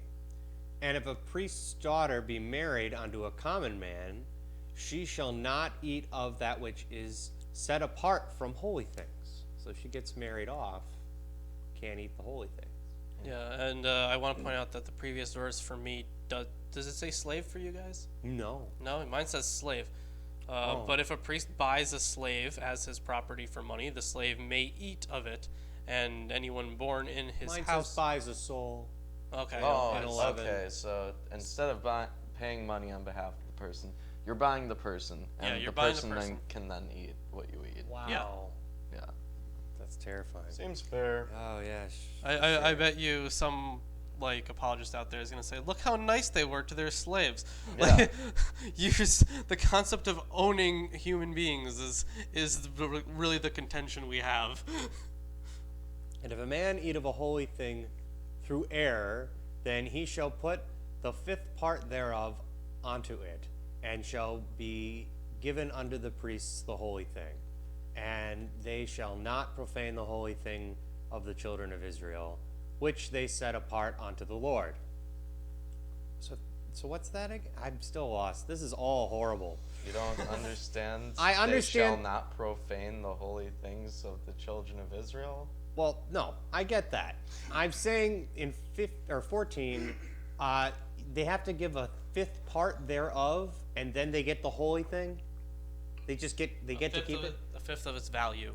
Okay, Yeah. they have to pay for a fifth of its value, and then the priests give up the holy thing because it's now profane. No, and if anyone eats of a holy thing unintentionally, he shall add the fifth of its value to it and give the holy thing to the priest. Oh, okay, so they have to give it back. Yeah, so that makes sense. Sure. We know what's going on.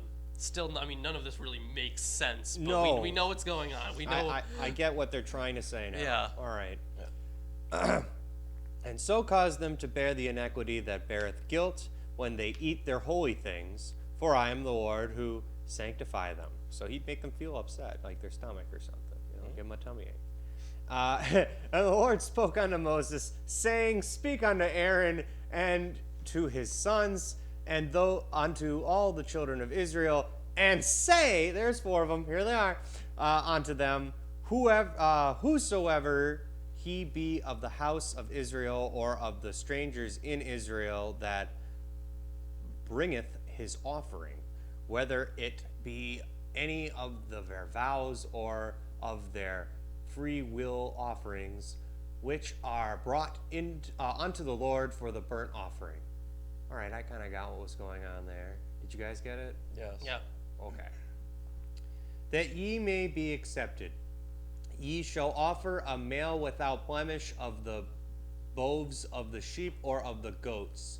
But whosoever have a blemish, that shall ye not bring, for it shall not be accepted for you.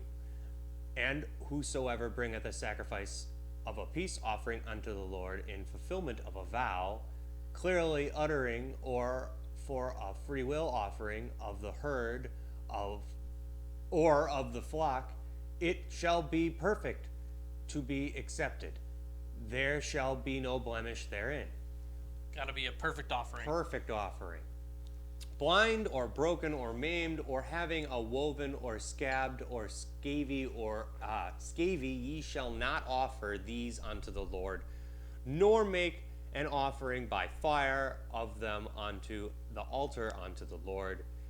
Mine says scurvy. Does yours say scavy or scurvy? I think it says scurvy. Okay.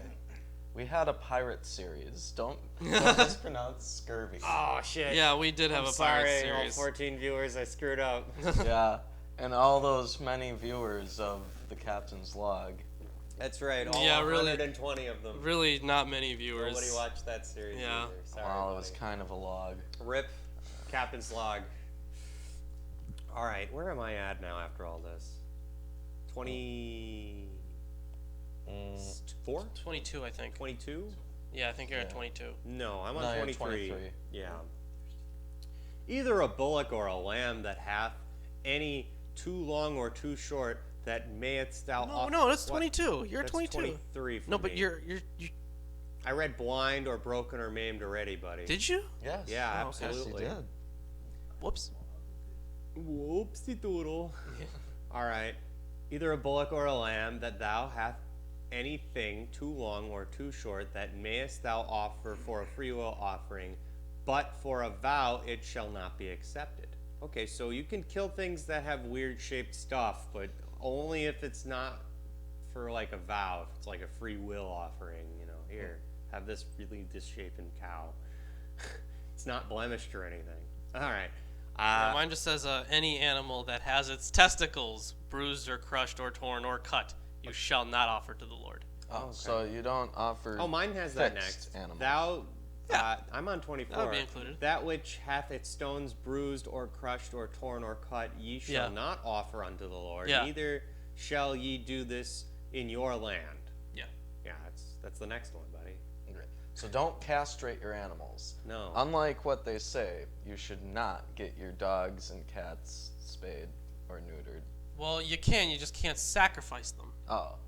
Well, if you're planning to sacrifice your dogs and cats. Then don't do it. Then don't do it. Although I'm pretty sure those are unclean animals, anyways. Oh, yeah, they are. They're That's beasts right. Yeah. that walk on all fours. All right.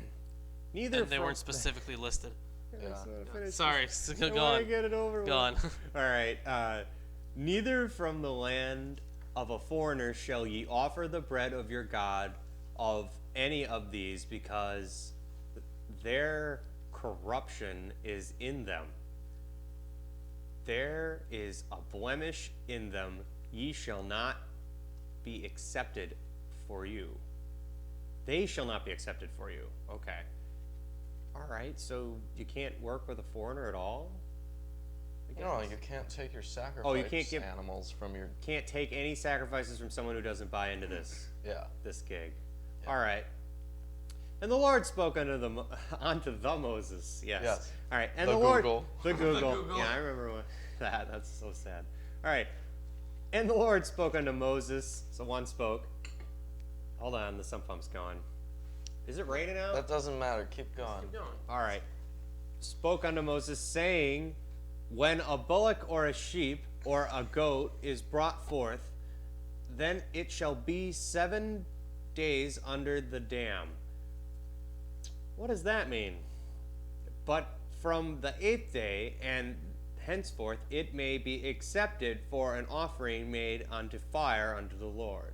So they put him into basically a pen. Yeah. When an ox or sheep or goat is born, it shall remain Born. Oh. Yeah, when an Brought ox or forth, sheep. mine says. That's the Okay. part that I was confused by. Oh. Otherwise, we're fine. Yeah, when Gotcha. it's born, it shall remain 7 days with its mother. Ah. And from the 8th day, it shall be acceptable as food offering to the Lord. But mine doesn't say with fire. No, wait, that's By wrong. fire. Because based on the earlier rules, had- you had to wait a year in order to sacrifice No, they your said animals. a ram of at least a year Yeah, for certain the ram had to offerings. be a year old.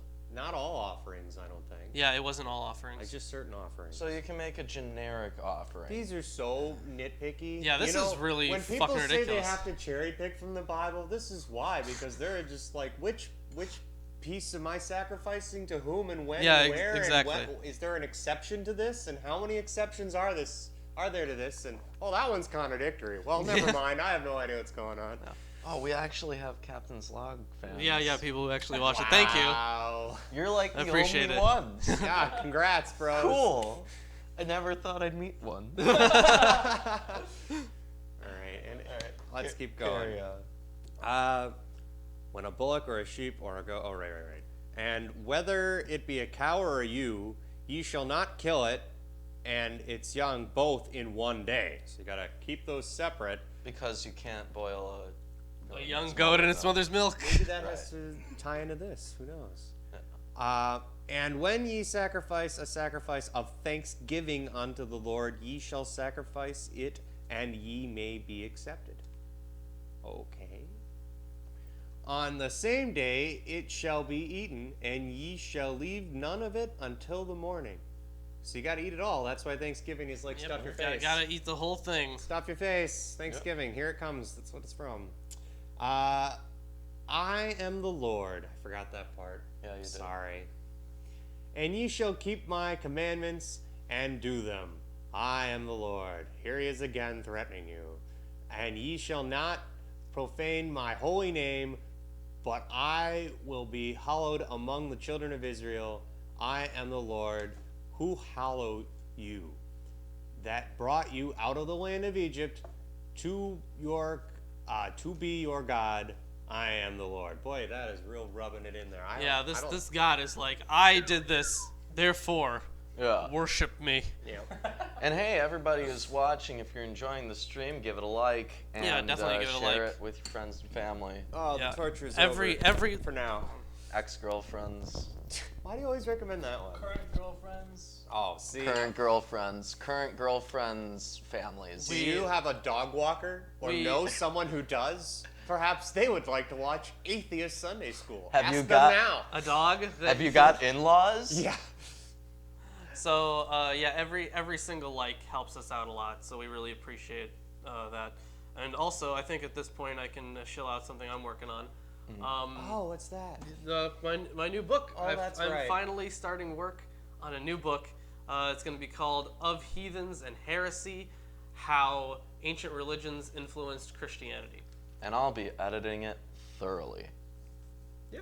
We also have the editing for An Alien Named Jesus to work on. Yeah, I don't know if I'm going to continue that. I'll put it on the You back got burner. so far into that. Isn't it like done? No. What does it need? It needs like 3 more chapters. Jeez. And some editing. Yeah, Oh and some man, editing. that's But too bad. other than that, if you'd like to buy a copy of Lawrence's other book, Unicorns. according to your evidence, unicorns exist, you can inquire about that on our website, MilwaukeeAtheist.com. Don't forget Yeah. to chat on the forum or throw up some memes. We'd really appreciate it. Or you get, No, you- get a copy with becoming a patron. You Yeah. get Yeah, a copy of that's that true book as plus well. any book that we publish. Correct. Yeah, that we self-publish. Yeah, because We can't Rights. guarantee that always Yeah. if it's not self-published. But we will be self-publishing Lawrence's book. All right. Yep. Let's move All right, on. let's move on to chapter 23 because we've got to finish this book today. Yep. Well, you've made a dent. Book today? Well, Leviticus. Leviticus. Yeah, the book of Leviticus. It's 27 chapters long. Yarp. Yeah. Just give me my phone. And the Lord spake unto Moses, Don't trip. saying, Speak unto the children of Israel, and say unto them concerning the feasts of the Lord, which ye shall proclaim to be holy convocations. Even these are my feasts. 6 days shall work be done, but the 7th day is the Sabbath of rest, a holy convocation. Ye shall do no work therein. It is the Sabbath of the Lord in all your dwellings. These are the feasts of the Lord, even holy convocations, which ye shall proclaim in their seasons. In the 14th day of the first month at even is the Lord's Passover. We should state that this is using the Hebrew calendar, not the modern Gregorian calendar. So this is going to be useless information for everyone listening. Woo! Okay. Unless you use the Hebrew calendar. which nobody does. You could. Is that your cable? Sorry to interrupt again, but I do have to get going. Oh, All yeah. right. All right. Sure. Well, our guest is heading out. So Thanks a lot for reading a chapter, man. Yeah. Yeah, thank you. Thanks for heading over here. So are you gonna? I'll let him out, yeah. Yeah, he'll let him out. Bye, guys. Bye. Yes, thank you for joining us. So let's continue with this useless information about garbage. And on the 15th day of the same month is the feast of unleavened bread unto the Lord. 7 days ye must eat unleavened bread. And the first day ye shall have a holy convocation. Ye shall do no servile work therein. But ye shall offer an offering made by fire unto the Lord 7 days. And the 7th day is a holy convocation. Ye shall do no servile work therein. And the Lord spake unto Moses, saying, Speak unto the children of Israel, and say unto them, When ye be come unto the land which I give unto you, and shall reap of the harvest thereof, then ye shall bring a sheaf of the first fruits of your harvest unto the priest. And he shall wave the sheaf before the Lord, to be accepted for you. On the morrow after the Sabbath the priest shall wave it. And ye shall offer that day when ye wave the sheaf a he-lamb without blemish of the first year for a burnt offering unto the Lord. And the meat offering thereof shall be 2/10 deals of fine flour mingled with oil, and an offering made by fire unto the Lord for a sweet savor. And the drink offering thereof shall be wine, the 4th part of a hin. And ye shall eat neither bread, nor parched corn, nor green ears, until the selfsame day that ye have brought an offering unto your God. It shall be a statute forever, dwelling in your generations in all your dwellings. And ye shall count unto you from the morrow through the Sabbath, from that day, that ye brought the sheaf of the wave offering. 7 Sabbaths shall be complete. Even unto the morrow after the 7th Sabbath shall ye number 50 days, and ye shall offer a new meat offering unto the Lord. Ye shall bring out your habitations 2 wave loaves of 2/10 deals. They shall be of fine flour. They shall be baked with leaven. They are the first fruits unto the Lord. And ye shall offer with the bread 7 lambs without blemish of the first year, and 1 young bullock and 2 rams. They shall be for a burnt offering unto the Lord, with their meat offering and their drink offerings, even an offering made by fire of sweet savor unto the Lord. Then ye shall sacrifice 1 kid of the goats for a sin offering, and 2 lambs of the first year for a sacrifice of peace offerings. And the priest shall wave them with the bread of the first fruits for a wave offering before the Lord. With the 2 lambs, they shall be holy to the Lord for the priest. So basically, this entire chapter so far, and I think continuing on, is about all these different holidays and the different feasts, and just how to celebrate them and set up for them. Yeah, this is not useful information to you unless you're a wizard. Okay. If you are a wizard, then give us a like, subscribe. Yeah. Okay. Where was I? It all kind of blends together. Yeah, I think you're at 21. 21. Yeah. And ye shall proclaim on the selfsame day that it may be a holy convocation unto you. Ye shall do no servile work therein. It shall be a statute forever in all your dwellings throughout your generations. And when you reap the harvest of your land, thou shalt not make clean riddance of the corners of thy field when thou reapest, neither shalt thou gather any gleaning of thy harvest. Thou shalt leave them unto the poor and to the stranger. I am the Lord your God. And the Lord spake unto Moses, saying, Speak unto the... Actually, we're in chapter 23 now. Yeah, we are. Which sections here are... Right, I've been kind of waiting for that. So it starts at 33, 23, 33. Yeah. Oh, no, I'm wrong.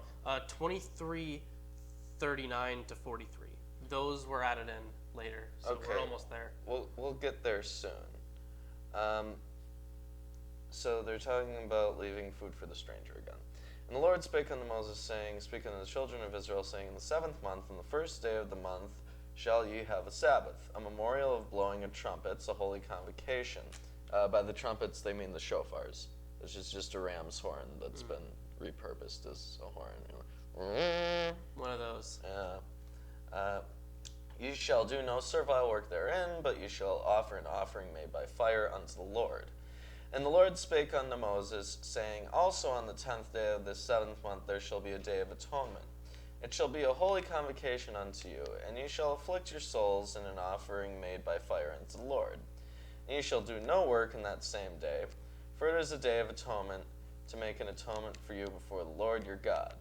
For Thank you. All right. You shall afflict your souls and offer an offering made by fire unto the Lord. You shall do no work in that same day, for it is a day of atonement, to make an atonement for you before your Lord your God. For whatsoever soul it be that shall not be afflicted on the same day, he shall be cut off from among his people. And whoever soul it shall be that doeth any work in the same day, the same soul will I destroy from among his people. Ye shall do no manner of work. It shall be a statute forever throughout your generations in all your dwellings. It shall be unto you a Sabbath of rest, and ye shall afflict your souls. In the 9th day of the month at even, from even to even, shall ye celebrate your Sabbath. And the Lord spake unto Moses, saying, Speak unto the children of Israel, saying, The 15th day of the 7th month shall be the feast of the tabernacles for 7 days unto the Lord. On the first day shall be a holy convocation. Ye shall do no servile work therein. Oh, so 7 days for Passover is what they're saying. But here it makes it seem like the Passover thing is more about the consecration of the tabernacle than it is. No, I think for, that they're separate things, aren't they? Are they? Because they're saying there's a Feast of the Tabernacles they for already- 7 days. they already the covered- Feast of the Tabernacle for 7 days unto the Lord. They already It says, covered the Speak Passover. unto the children of Israel, saying, The 15th day of the 7th month shall be the Feast of Tabernacles for 7 days unto the Lord. And there is no other Jewish holiday where they have 7 days of feast. So they're talking about Passover here. And you need a tabernacle for Passover. So if they're saying that it's the Feast of the Tabernacles, then what is Passover about Exodus in its entirety, or is it just about the founding about the of the Passover. tabernacle? Right, that's what they make it seem like. But here they're listing it as if it's just the celebration of the founding of the tabernacle. But they already talked about the Passover earlier. Right, but now they're talking about the Passover again. Are they? I thought they're just talking about a They're different... talking about the feast associated with the Passover. It's for 7 days. Name me one other Does Jewish it say holiday. associated with the Passover? Yud-Ved, It doesn't Vav-Ved. It doesn't say That's the associated one. with the Passover. Lawrence, name me one other I Jewish feast day where it takes 7 days to complete. No, I don't know. There isn't one. Yeah. I tried. They're talking about Passover. All right. On the first day shall be a holy convocation. You shall do no servile work therein.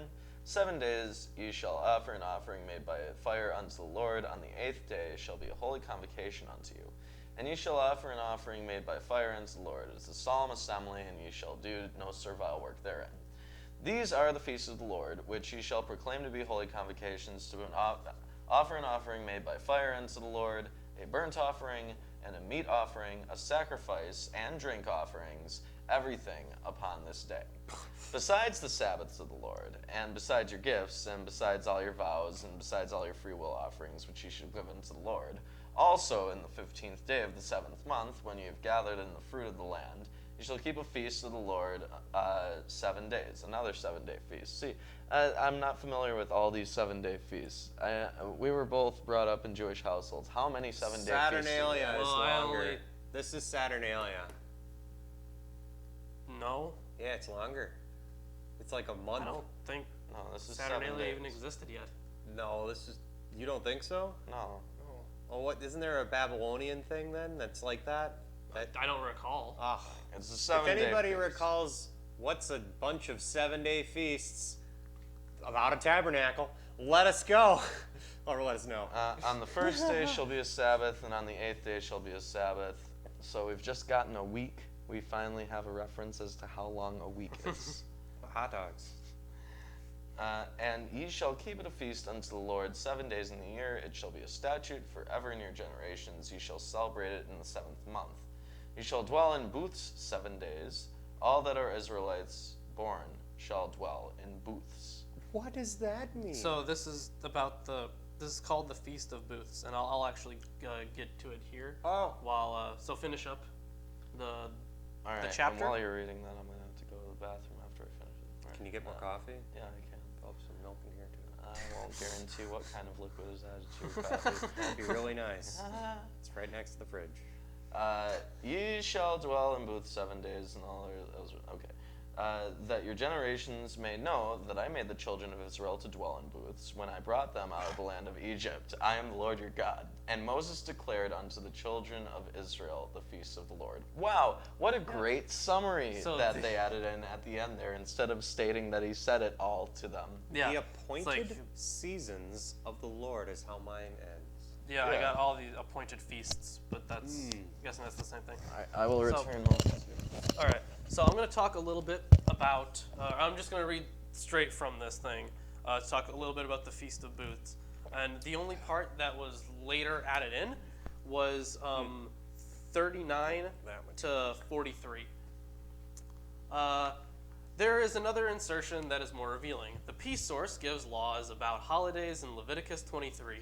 The text there lists the three main holidays: the Feast of Passover, the Feast of Weeks, and the Feast of Booths. Oh, so Passover. Yeah. It is Passover, but what's No, the... it's another one. Keep fucking listening. I am listening.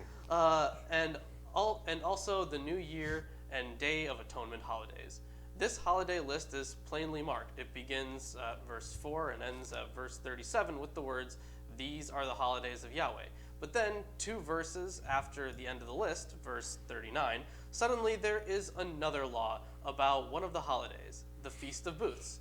This additional law, which is disconnected from all the other holiday laws, says that on this holiday, which is called Booths, in Hebrew Sukkot, the people are actually supposed to build booths or huts or tents and live in them for a week. The text says that this practice is to remind the people that their ancestors lived in temporary structures in the wilderness after they left Egypt. The text lists species of trees that are to be used on this holiday. What's this all about? Why does this one law about one particular practice on one holiday appear separately after the end of the holiday section? The answer lies in the days of the Second Temple. According to the book of Nehemiah, when Ezra gathered the people at the water gate to read the Torah to them, they found something in the Torah that apparently was brand new to them, a law that prescribed actually living in booths on the Feast of Booths. The text is explicit that this law had never been observed in the entire history of the country. So a later redactor had already added this in, and then it was later seen. The guy who put it all together, or multiple guys that put it all together. Ah, this is where the 23 is, right? I see. Yeah. So then if we read from Nehemiah, the children of Israel had not done so from the days of Joshua, son of Nun, until that day. Now this event in the days of Ezra refers to the passage of Leviticus about the booths. It even mentions the same species of trees that are listed in Leviticus. And so we have an oddly placed law in Leviticus that we have a report that this oddly placed law was never part of the people's life or tradition until the days of the Second Temple. This fits with the other evidence that the final stage of the formation of the 5 books of Moses was in the days of the Second Temple. Forgot that This makes perfect sense. The Second Temple days were the time when the Aaronid priests were in authority. There were no more kings. Rival priesthood had been suspended. It is really no surprise that an Aaronid priest of the Second Temple days should have been the redactor of the final work. Yeah, that's a possibility. This was the time, as never before, that the priests had the authority to promulgate the work and to enforce it. So basically, Everybody this died. addition that was made into Leviticus was made on behalf of these Aaronid priests. Yes, so it was made later after the writing of P, and the guy who was putting it all together added in this new thing, something new that the priests were now, or I don't know if they were celebrating it or if it was just like a secret thing or, They just added in a new holiday. Yeah. Basically. or specifically a way to celebrate it by building actual tents. All right, I want to read 24. It'll save you time. Yeah, I will. Yeah, well, Do it. yeah, fine, read 24. Thanks, bro. Take No. one for the team. You are. Kill yourself. You're taking 25. Just fucking. You're no friend. I looked at it. You're not a good friend. All right. And the Lord spoke unto Moses, saying, Command the children of Israel that they bring unto thee pure olive oil, beaten of the white. Beaten for the white? What does beaten for the white mean? Like the white part of the oil?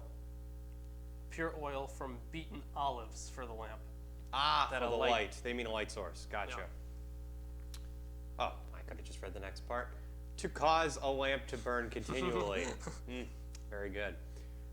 Without the veil of the testimony in the tent of meeting, shall Aaron order in from evening to morning before the Lord continually. It shall be a statute forever throughout your generations. He shall order the lamps upon the pure candlesticks before the Lord's continually. The Lord, not lords, sorry. The lords.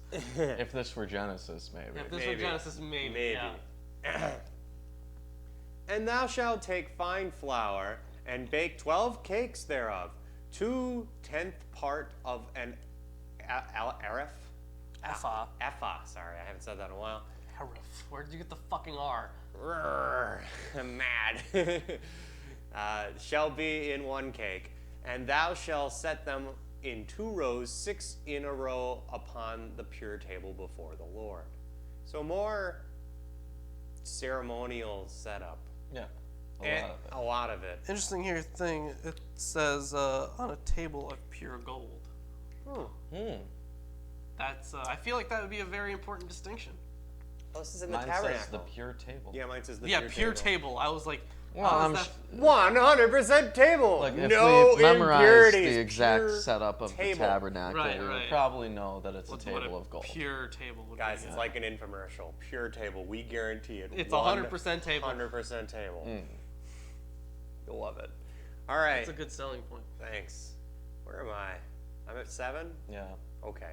And thou shalt put the pure frankincense with each row, that it may be the bread for a memorial part?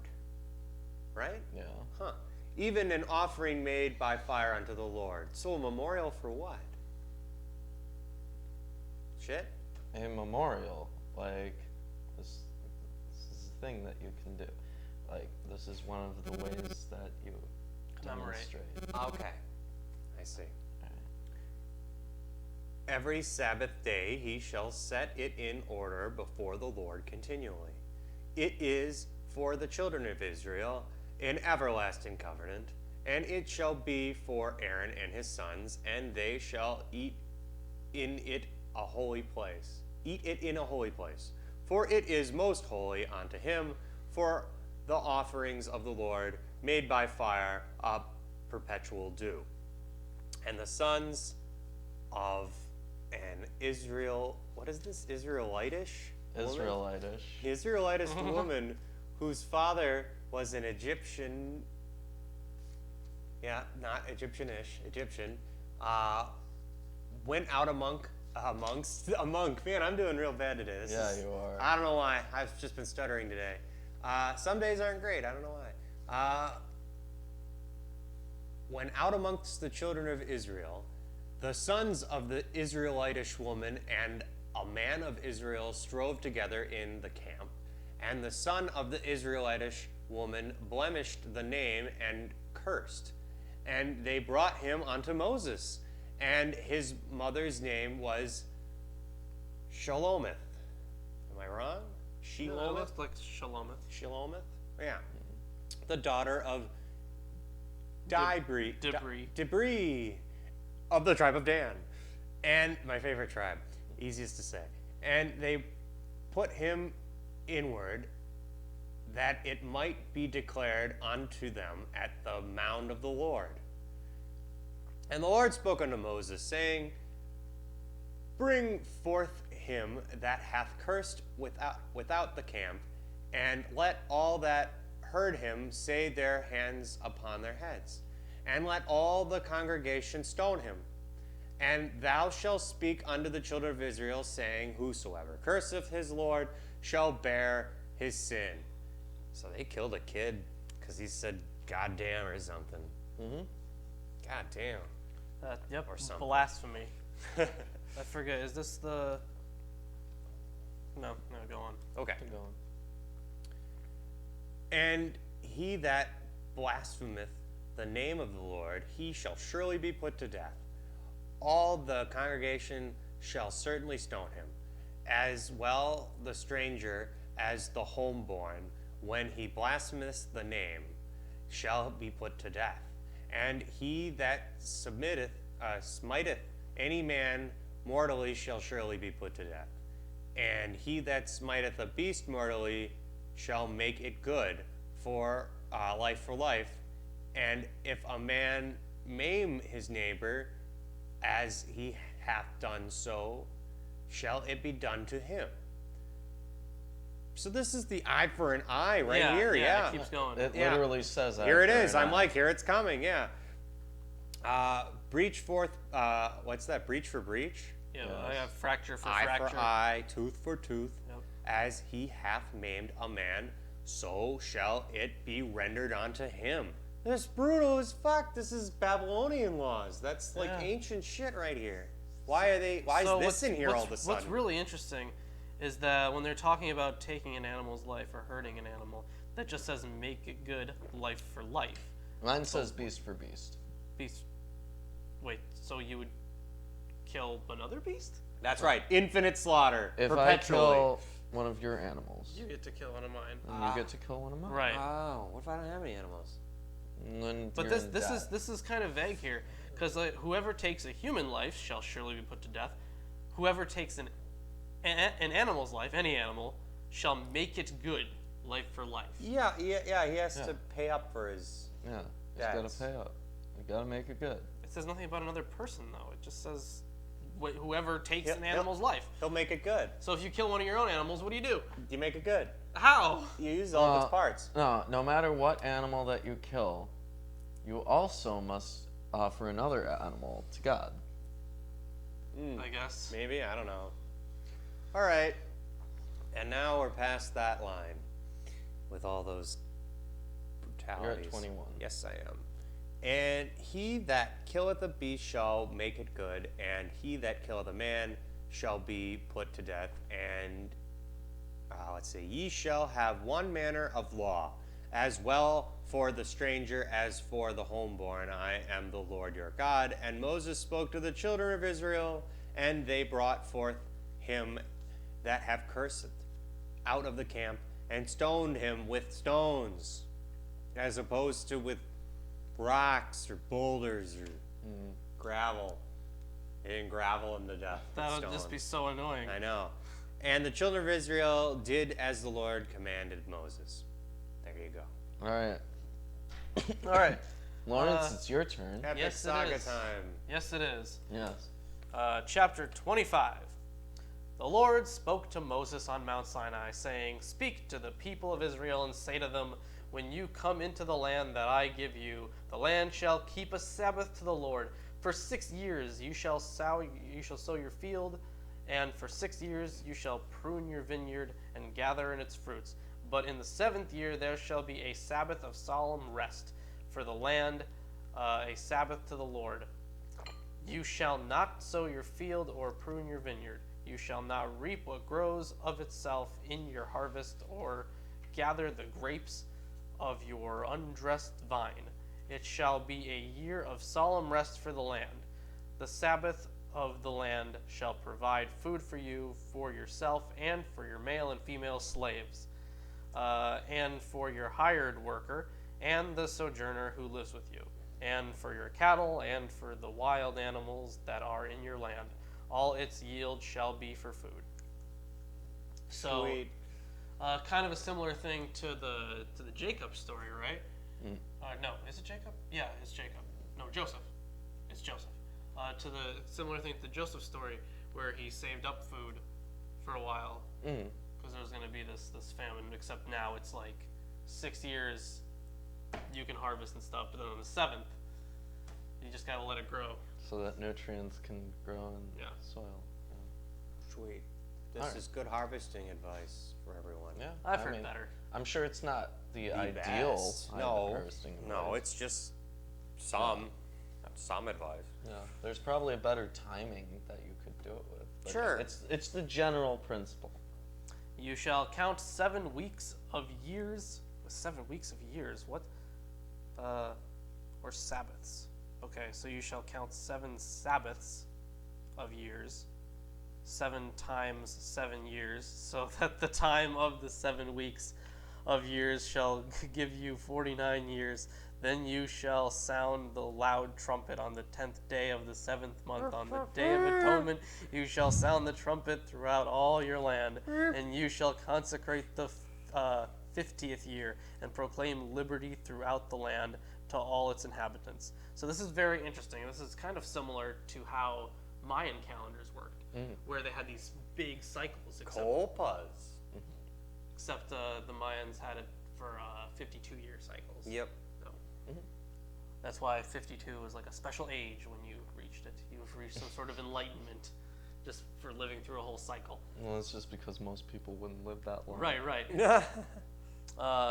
It shall be a jubilee for you when each of you shall return. Jubilee, yeah. Remember that from South Park? Yes. When each of you shall return to his property, and each of you shall return to his clan. The 50th year shall be a jubilee for you. In it you shall neither sow nor reap what grows of itself, nor gather the grapes from the undressed vines, for it is a jubilee. It shall be holy to you. You may eat the produce of the field. So what's really interesting here is when it says that you shall neither sow nor reap what grows of itself. When people say you sow what you reap, I'm going to reference this. You reap what Reap you what you sow. sow. Sorry, you reap what you sow. I'm dumb. When people say that, I'm going to say this and tell them, but it's Jubilee, so no. No. Nice. In this year of Jubilee, each of you shall return to his property. And if you make a sale to your neighbor or buy from your neighbor, you shall not wrong one another. Well, mine says, in the year of this Jubilee, you shall return every man unto his possession. So, I mean, you're not supposed to steal from people already. Right, you're this is weird, So because if you what buy they're something, you own it, so... Yeah. So are they saying that you should free your slaves in the Jubilee? No, they don't own No. Obviously not. In this year of Jubilee, What if one each of of them you has a shall broken return. Oh, each of you shall return to his property, and shall make. And if so everyone just goes back to their respective homes, I guess. Yeah. Woot. Yep. You shall pay your neighbor according to the number of years after the Jubilee, and he shall sell to you according to the number of years for crops. If the years are many, you shall increase the price, and if the years are few, you shall reduce the price, for it is the number of crops that he is selling you. You shall not wrong one another, but you shall fear your God, for I am the Lord your God. That's just kind of thrown in there. Oh, hey. Don't wrong one another, but fear me. Yeah, For almost no purpose. No, they're saying don't wrong each other because Oh, you gotta be afraid God's gonna punish you. gotcha. Therefore, you shall do my statutes and keep my rules and perform them, and then you will dwell in the land securely. The land will yield its fruit, and you will eat your fill and dwell in it securely. And if you say, what shall we eat in the 7th year, if we may not sow or gather in our crops, I will command my blessing on you in the 6th year, so that it will produce a crop sufficient for 3 years. When you sow in the 8th year, you will be eating some of the old crop. You shall eat the old until the 9th year, when its crop arrives. Okay, so apparently that's just gonna do it. If you have a problem, if you're running low on food, and you kind of need to do some harvesting, fuck it, pray or some shit. Wow. That'll do it. All right. The land shall not be sold in perpetuity, for the land is mine. For you are strangers and sojourners with me, and in all the country you possess, you shall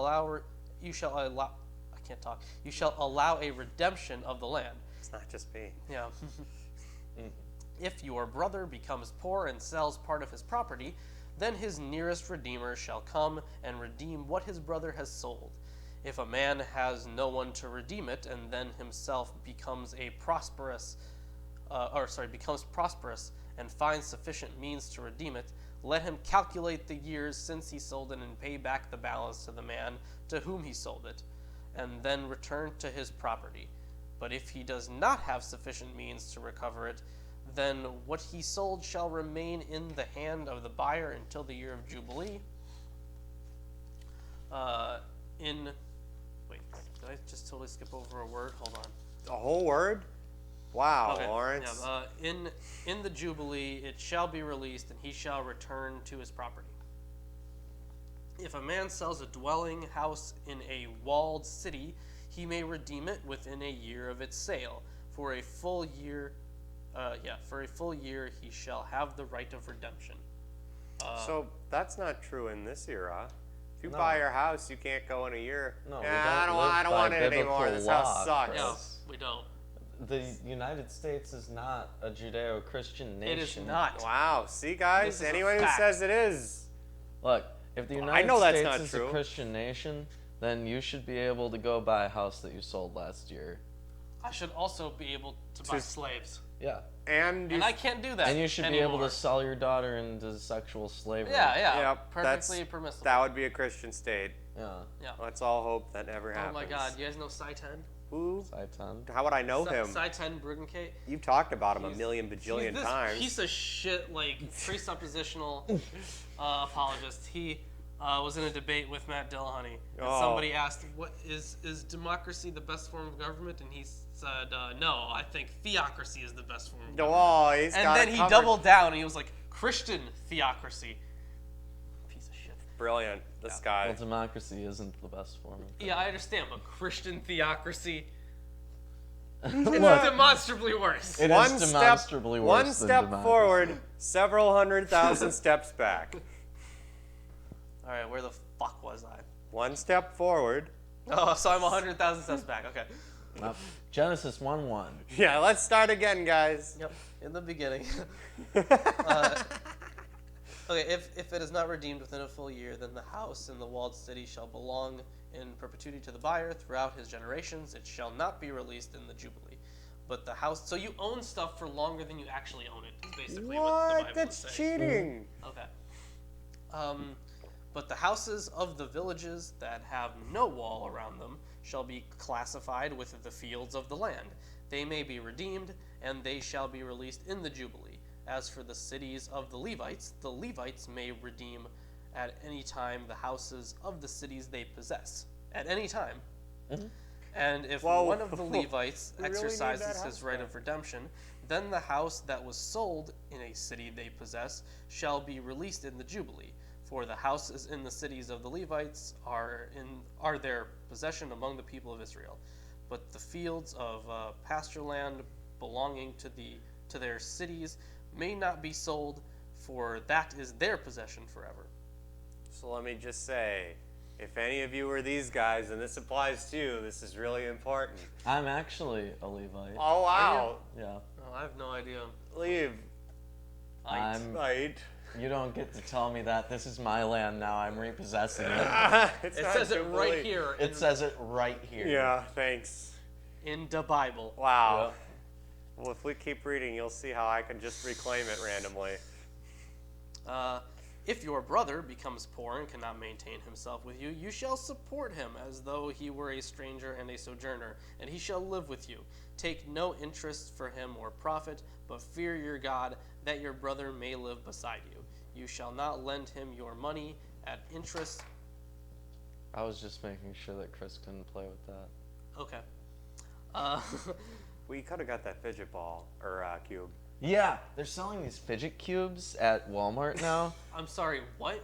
Okay, you know, instead of being a fidget spinner, Yeah. it's a a cube. cube. So it has like twisty things on one side, and it has like a light switch on another side, and then it has a button on another side, and Like a a- joystick thing on another side. Like joystick A knob to turn. Yeah, a knob. Something to play So with. it's a differently shaped fidget spinner. No, just every kind of fidgeting you would ever possibly Yeah, it's want to got do. all sides of it has You different can fidgets on it. accomplish whatever fidgeting. That's right. Gotcha.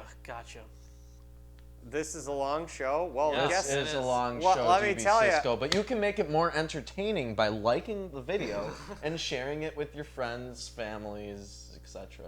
And That's right. especially your ex-girlfriends. Yeah, especially your ex-girlfriends. Especially if you haven't talked to them in a long time. it's the best. Why is that the running joke? But yeah, sure. Take no interest from him or profit, but fear your God, that your brother may live beside you. You shall not lend him your money at interest, nor give him your food for profit. I am the Lord your God, who brought you out of the land of Egypt to give you the land of Canaan, and be your God. So if your bro's doing poor, be like, you can mooch off me, I guess. Yeah, That's a weird that would be rule. perfect for you, Chris. I don't have any brothers. Yeah, don't you wish you had one that No. followed the Bible strictly? No. Well, he would give Him you and I whatever you wouldn't be want. ever on talking terms. Just ever. If your brother becomes poor beside you and sells himself to you, you shall not make him serve as a slave. So this was the thing that was going on. People wanted to sell themselves to their brothers. Yeah. He shall be with you as a hired worker and as a sojourner. He shall serve with you until the year of the Jubilee. Then he shall go out from you, he and his children with him, and go back to his own clan and return to the possession of his fathers. I thought you said his own planet. He has to go back to his own planet. No. That doesn't make No. any sense in the context. Unless you're a Jehovah's Witness. Yeah. Oh, okay. No. Sorry. I understand. I mean Mormon. I mean yeah, Mormon. you mean Mormon, yeah. I mean Mormon, yeah. All right. They're the ones that get their own planets, apparently. Yep. Whoop. Yep. They become gods of their own worlds. Yep.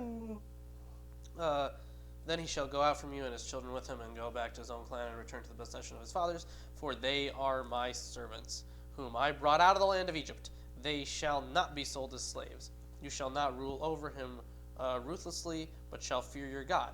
As for your male and female slaves, whom you may have, you may buy male and female slaves from among the nations that are around you.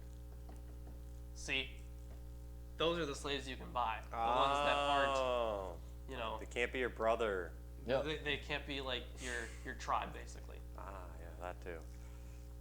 You may also buy from among the strangers who sojourn with you, and their clans that are with you. So what if the stranger just grabbed some random lady and sold it? Is that okay? You know what I think is interesting? They say you have to be really nice to the sojourners. Yeah. But they also say you can buy them. Right.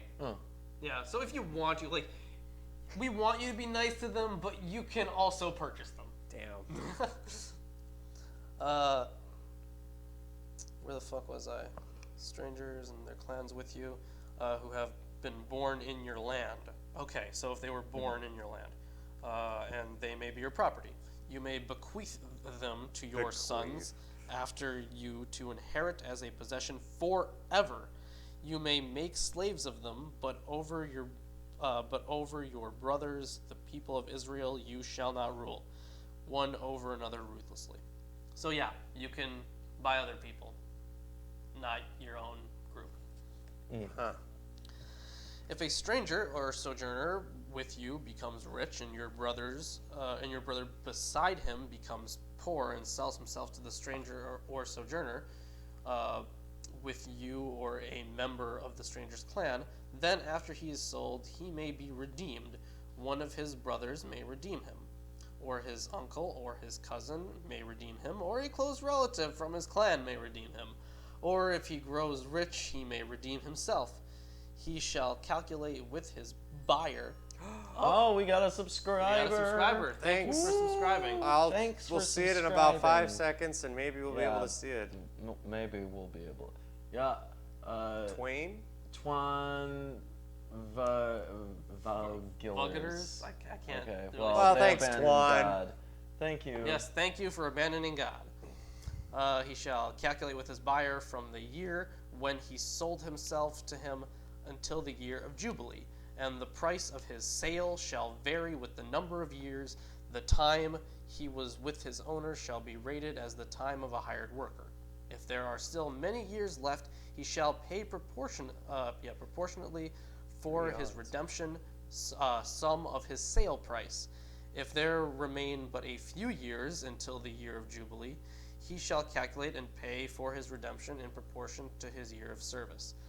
He shall treat him as a worker hired year by year. He shall not rule ruthlessly over him in your sight.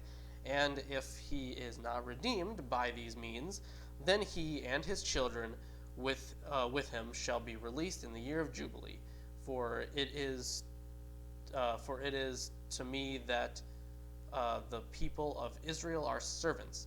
They are my servants whom I brought out of the land of Egypt. I am the Lord your God. So essentially, God admits that his followers are Or slaves. slaves, yeah, basically. Because that's the other translation we have at the bottom here for servants. It's slaves. Okay. Uh-oh. So literally, the Jews are the slaves of God, and by extension, the Christians and Muslims too are slaves of God. Yeah. Yeah. Okay. See, I feel that's dumb. God makes this giant planet and he only Well, pays look, attention we're to... not concerned with how you feel. We only care about the facts. Well, I feel like the facts were what I was talking about. Yeah. You feel like the facts? Okay. I feel like that's what I was talking about, the fact. You Oh, know, well. I feel like there's a periodic table of elements. I don't know, but I feel like What does there the is. number feel like? You remember that from The Simpsons? This lady teacher comes in and takes over math, and Lisa's just like, oh no. But it's your turn. It's my turn. Yeah. Yes. And this is a long one. This is a long one. Yep. Chapter 26. Let's go. Ye shall make you no idols nor graven image, neither rear you up in a standing image, neither shall you set up any image of stone in your land to bow down to it. Mine- For I am the Lord your God. Mine says pillar. This is where the pillar comes from.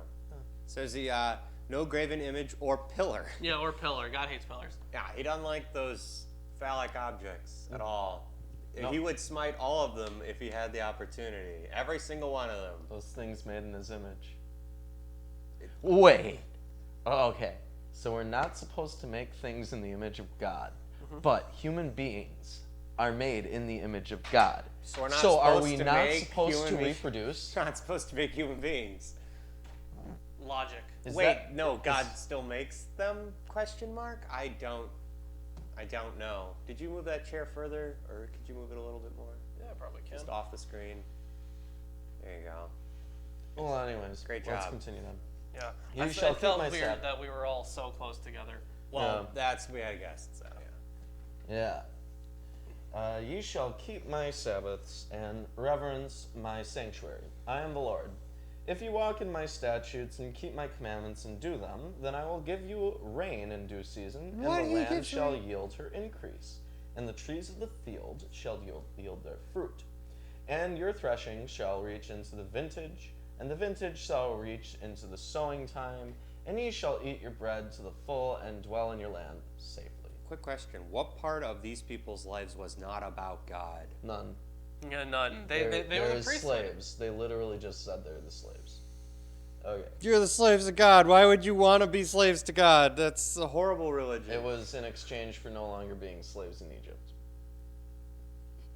Yeah, but there are other people who are in other... No, That's no. an idea. No, he's like, hey, I'm gonna make it so you're not slaves anymore to the Yeah, Egyptians. because the Egyptians, they don't know how to Slave really rights. treat their slaves. I know how to treat my slaves. I am the Lord Almighty.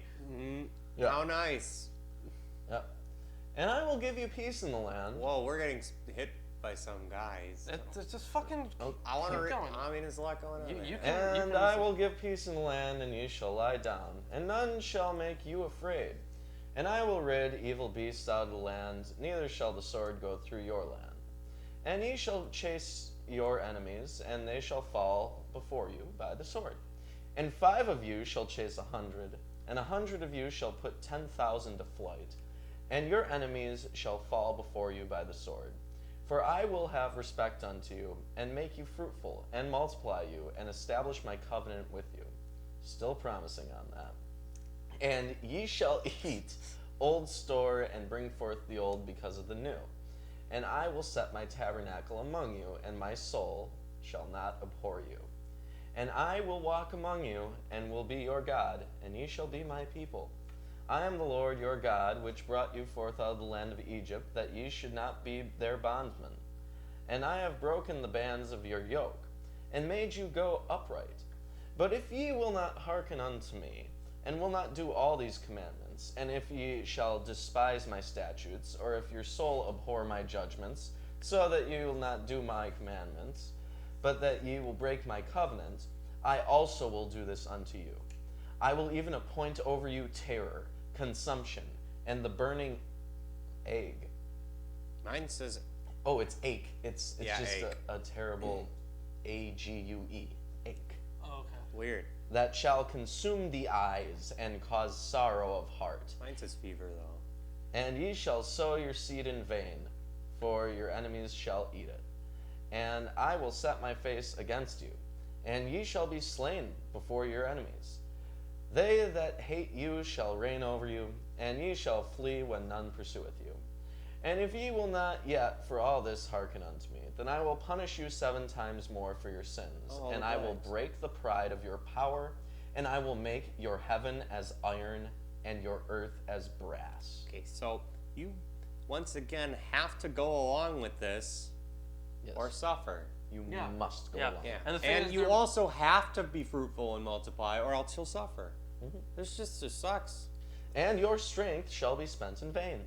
For your land shall not yield her increase, neither shall the trees of the land yield their fruits. And if you walk contrary unto me, and will not hearken unto me, I will bring 7 times more plagues upon you, according to your sins. I will also send wild beasts among you, which shall rob you of your children, and destroy your cattle, and make you few in number, and your highways shall be desolate. And if ye will not be reformed by me by these things, but will walk contrary unto me, then I will also walk contrary unto you, and will punish you yet 7 times No. for your sins. Again? And I will bring a sword upon you, that shall avenge the quarrel of my covenant. And Oh, when ye are oh. gathered together within your cities, I mine's shall way better. send the pestilence among you, and ye shall be delivered unto the hand of the enemy. No, mine's cooler. What does yours say? And I will bring a sword upon you that shall execute the vengeance of the covenant. That's pretty cool. That is Yeah. pretty cool. Execute the vengeance of the covenant. Yeah, that's a bit more brutal. Yeah. Anyways. What's that? Can we go on here? No, Yeah. I don't know. Yeah, we can. I think we have an error. Gotta reboot. And when I have broken the staff of your bread, 10 women shall bake your bread in one oven, and they shall deliver you your bread again by weight. And you shall eat and not be satisfied. And if ye will not for all this hearken unto me, but walk contrary unto me, then I will walk contrary unto you also in fury. And I, even I, will chastise you 7 times for your sins. And ye shall eat the flesh of your sons, and the flesh of your daughters shall ye eat. And I will destroy your high places, and cut down your images, and cast your carcasses upon the carcasses of your idols. And my soul shall abhor you, and I will make your cities waste, and I will bring your sanctuaries into desolation, and I will not smell the savor of your sweet odors. This is what they have to end that sentence. I won't smell the savor of your sweet odors. Yeah. But like all this shit before then wasn't bad enough. Yeah, they had to just throw that on there. This is awful. Yeah, it's dumb. Yeah. Where was I? And I will. Every single one of these starts like this, Chris. And you will. Okay. And I will bring the land into desolation, and your enemies which dwell therein shall be astonished at it. And I will scatter you among the heathen, and will draw out a sword after you, and your land shall be desolate, and your cities waste. Then shall the land enjoy her Sabbaths, as long as it lieth desolate, and ye be in your enemy's land. Even then the land shall rest, and enjoy her Sabbaths. As long as it lieth desolate, it shall rest, because it did not rest in your Sabbaths, when ye dwelt upon it. And upon them that are left alive of you, I will send a faintness into their hearts, in the land of their enemies, and the sound of a shaken leaf shall chase them. And they shall flee, as fleeing from a sword, and they shall fall where none pursueth. Can we emulate the sound of a shaking leaf, please?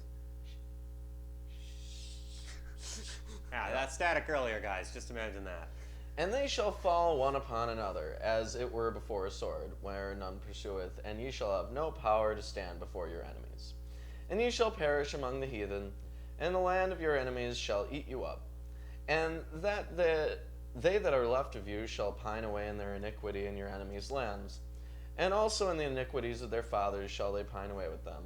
If they shall confess their iniquity, and the iniquity of their fathers, with their trespass, which they have trespassed against me, and also that they have walked contrary unto me, and that I have also walked contrary unto them, and have brought unto them the land of their enemies.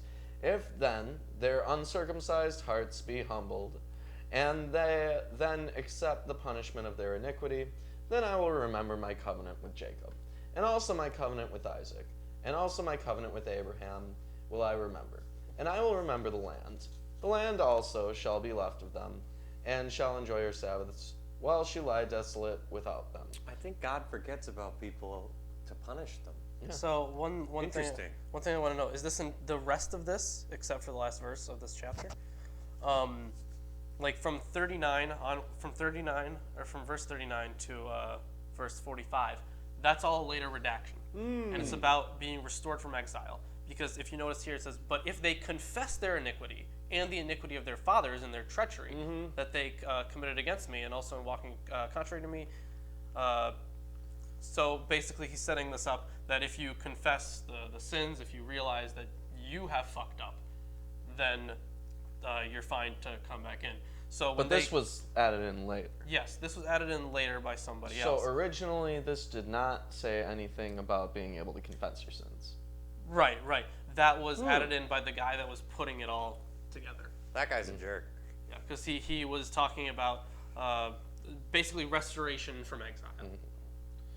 The land also shall be left of them, and shall enjoy her Sabbaths while she lieth desolate without them. And they shall accept of the punishment of their iniquity. Even because they despised my judgments, and because their soul abhorred my statutes, and yet for all that, while they be in the land of their enemies, I will not cast them away, neither will I abhor them to destroy them utterly, and to break my covenant with them, for I am the Lord their God. But I will for their sakes remember the covenant of their ancestors, whom I brought forth out of the land of Egypt in the sight of the heathen, that I might be their God. I am the Lord. These are the statutes, the judgments, and laws which the Lord made between him and the children of Israel in Mount Sinai by the hand of Moses. And now So Reuben if- has to and now leave forever. There's one more chapter in Leviticus, but that coffee went right through me. Oh no! Hey, ditto. What? You're both going to the bathroom together? There's more than one. God, you guys. There are I four mean, bathrooms. I mean, it's fine. Do whatever, you know. But it's during the show. Come on. Okay. Well, I guess I'm gonna sit here reading to you guys because they suck. Lawrence reading hour. Oh, the Lawrence reading hour. Welcome to the new show. All right. So I want to point out here. So if we go back to verse 38, and you shall perish among the nations, and the land of your enemies shall eat you up. And then if we go back down to verse 46, these are the statutes and rules and laws that the Lord made between himself and the people of Israel through Moses on Mount Sinai. Makes perfect sense then, right? This narrative of punishment for disobedience ends with these are the laws, because they talk about blessings for obedience and then punishment, blessings for obedience and then punishment for disobedience. So it would make sense that right after that, they talk about, these are the statutes and rules. So we can just tell simply from reading it that there was the section that was added in later that breaks apart the flow. So I'm starting with at chapter 27 here. You're starting at chapter 27. Yeah, I'm reading chapter 27. Thanks, Ruben. The Lord spoke to Moses, saying, "Speak to the people of Israel and say to them." I think I'm good. Okay. Speak to the people of Israel and say to them, if anyone makes a law or makes a special vow to the Lord involving the valuation of persons, then the valuation of a male from 20 years old up to 60 years old shall be 50 shekels of silver, according to the shekel of the sanctuary. If the person is a female, the valuation shall be 30 shekels. If the person is from 5 years old up to 20 years old, the valuation shall be for a male 20 shekels, and for a female 10 shekels. So they are literally valued at half the worth. Yes. Women are literally half the worth of men. Okay. If the person is from a month old up to 5 years old, the valuation shall be for a male 5 shekels, and for a female, the valuation shall be 3 shekels of silver. And if the person is 60, Chris is sitting right Chris here. is screwing around off camera. Yeah.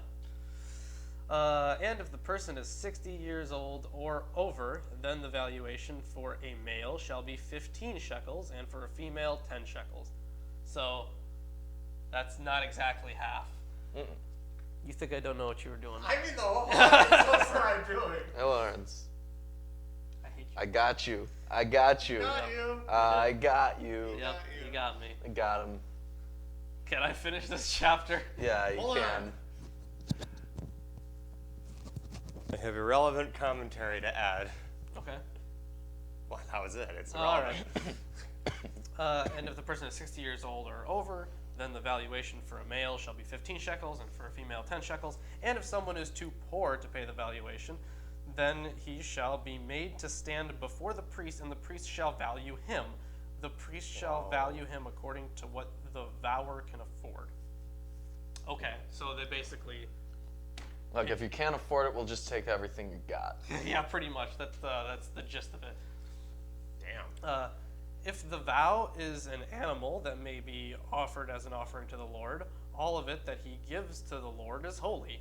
He shall not exchange it or make a substitute for it, good or bad, or bad for good.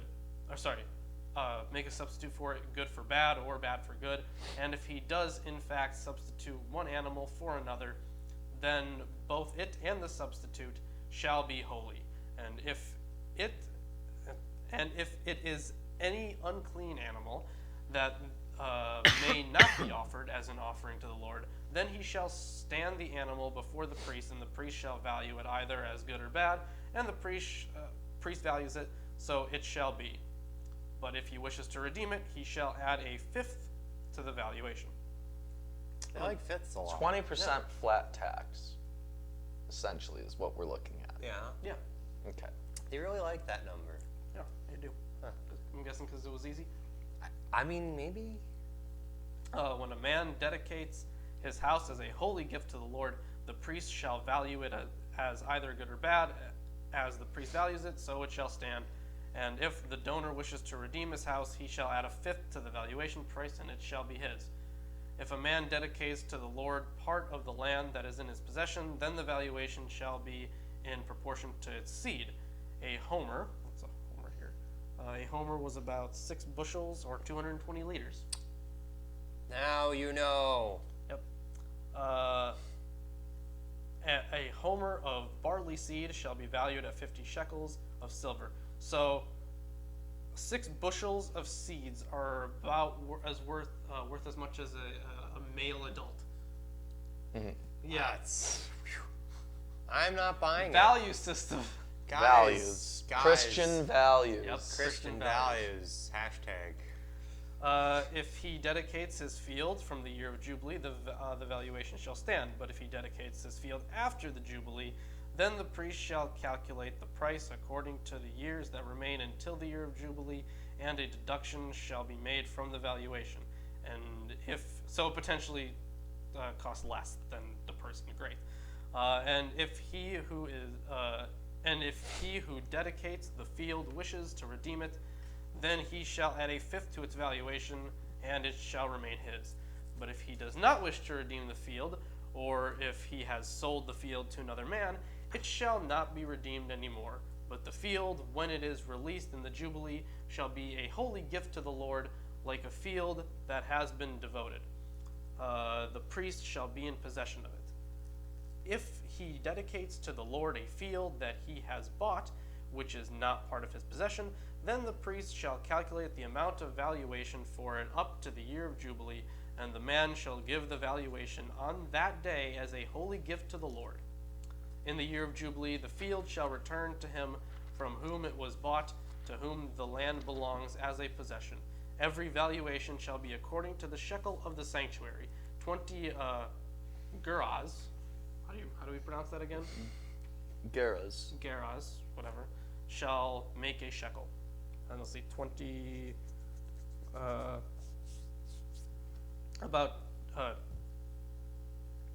okay, so 1 gerah was 1/50th an so ounce. 1/50 of an ounce, or 0.6 grams. All right. Shall make a shekel, but a firstborn of animals, which as a firstborn belongs to the Lord, just thrown in there, which as a firstborn already is the Lord's, no man may dedicate, whether ox or sheep, it is the Lord's. And if it is an unclean animal, then he shall buy it back at the valuation and add a fifth to it, or if it is not redeemed, it shall be sold at the valuation. But no devoted thing that a man devotes to the Lord of anything that he has, whether man or beast, or his inherited field, shall be sold or redeemed. Every devoted thing is most holy to the Lord.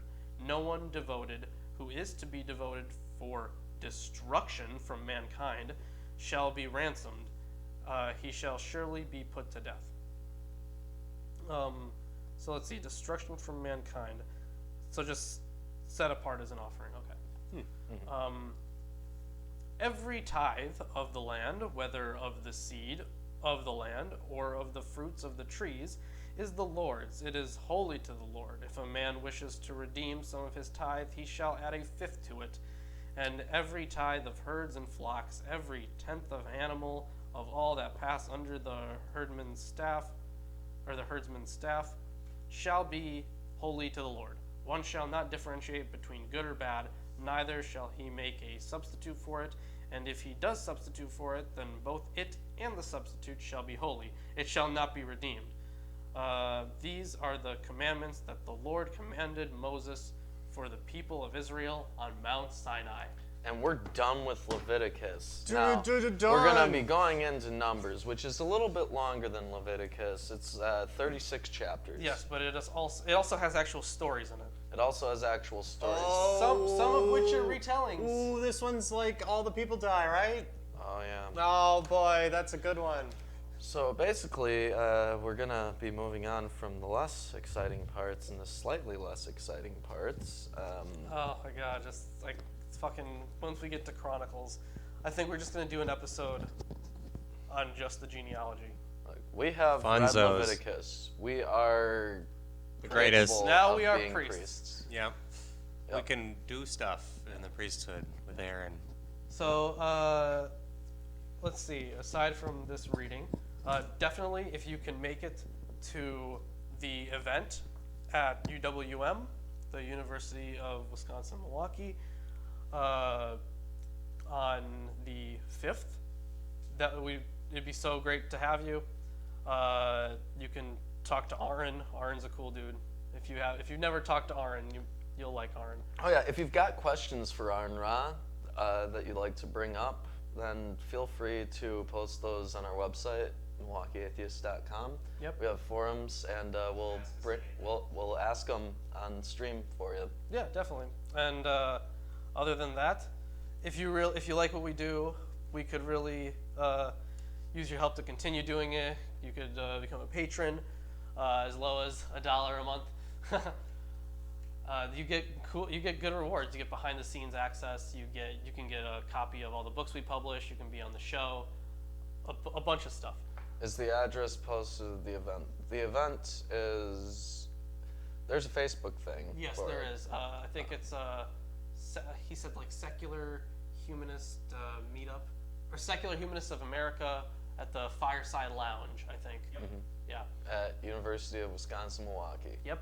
And let's see, what else? Oh, right. I am very excited to start working on this book of Heathens and Heresy. So please stay. We're going to be talking about it a lot more as I progress in it. But for now, I think we're done here. I don't want to talk about the Bible anymore. Yeah, at least for today. All right, so thank you everybody for joining us, and have a good one. Have a good one.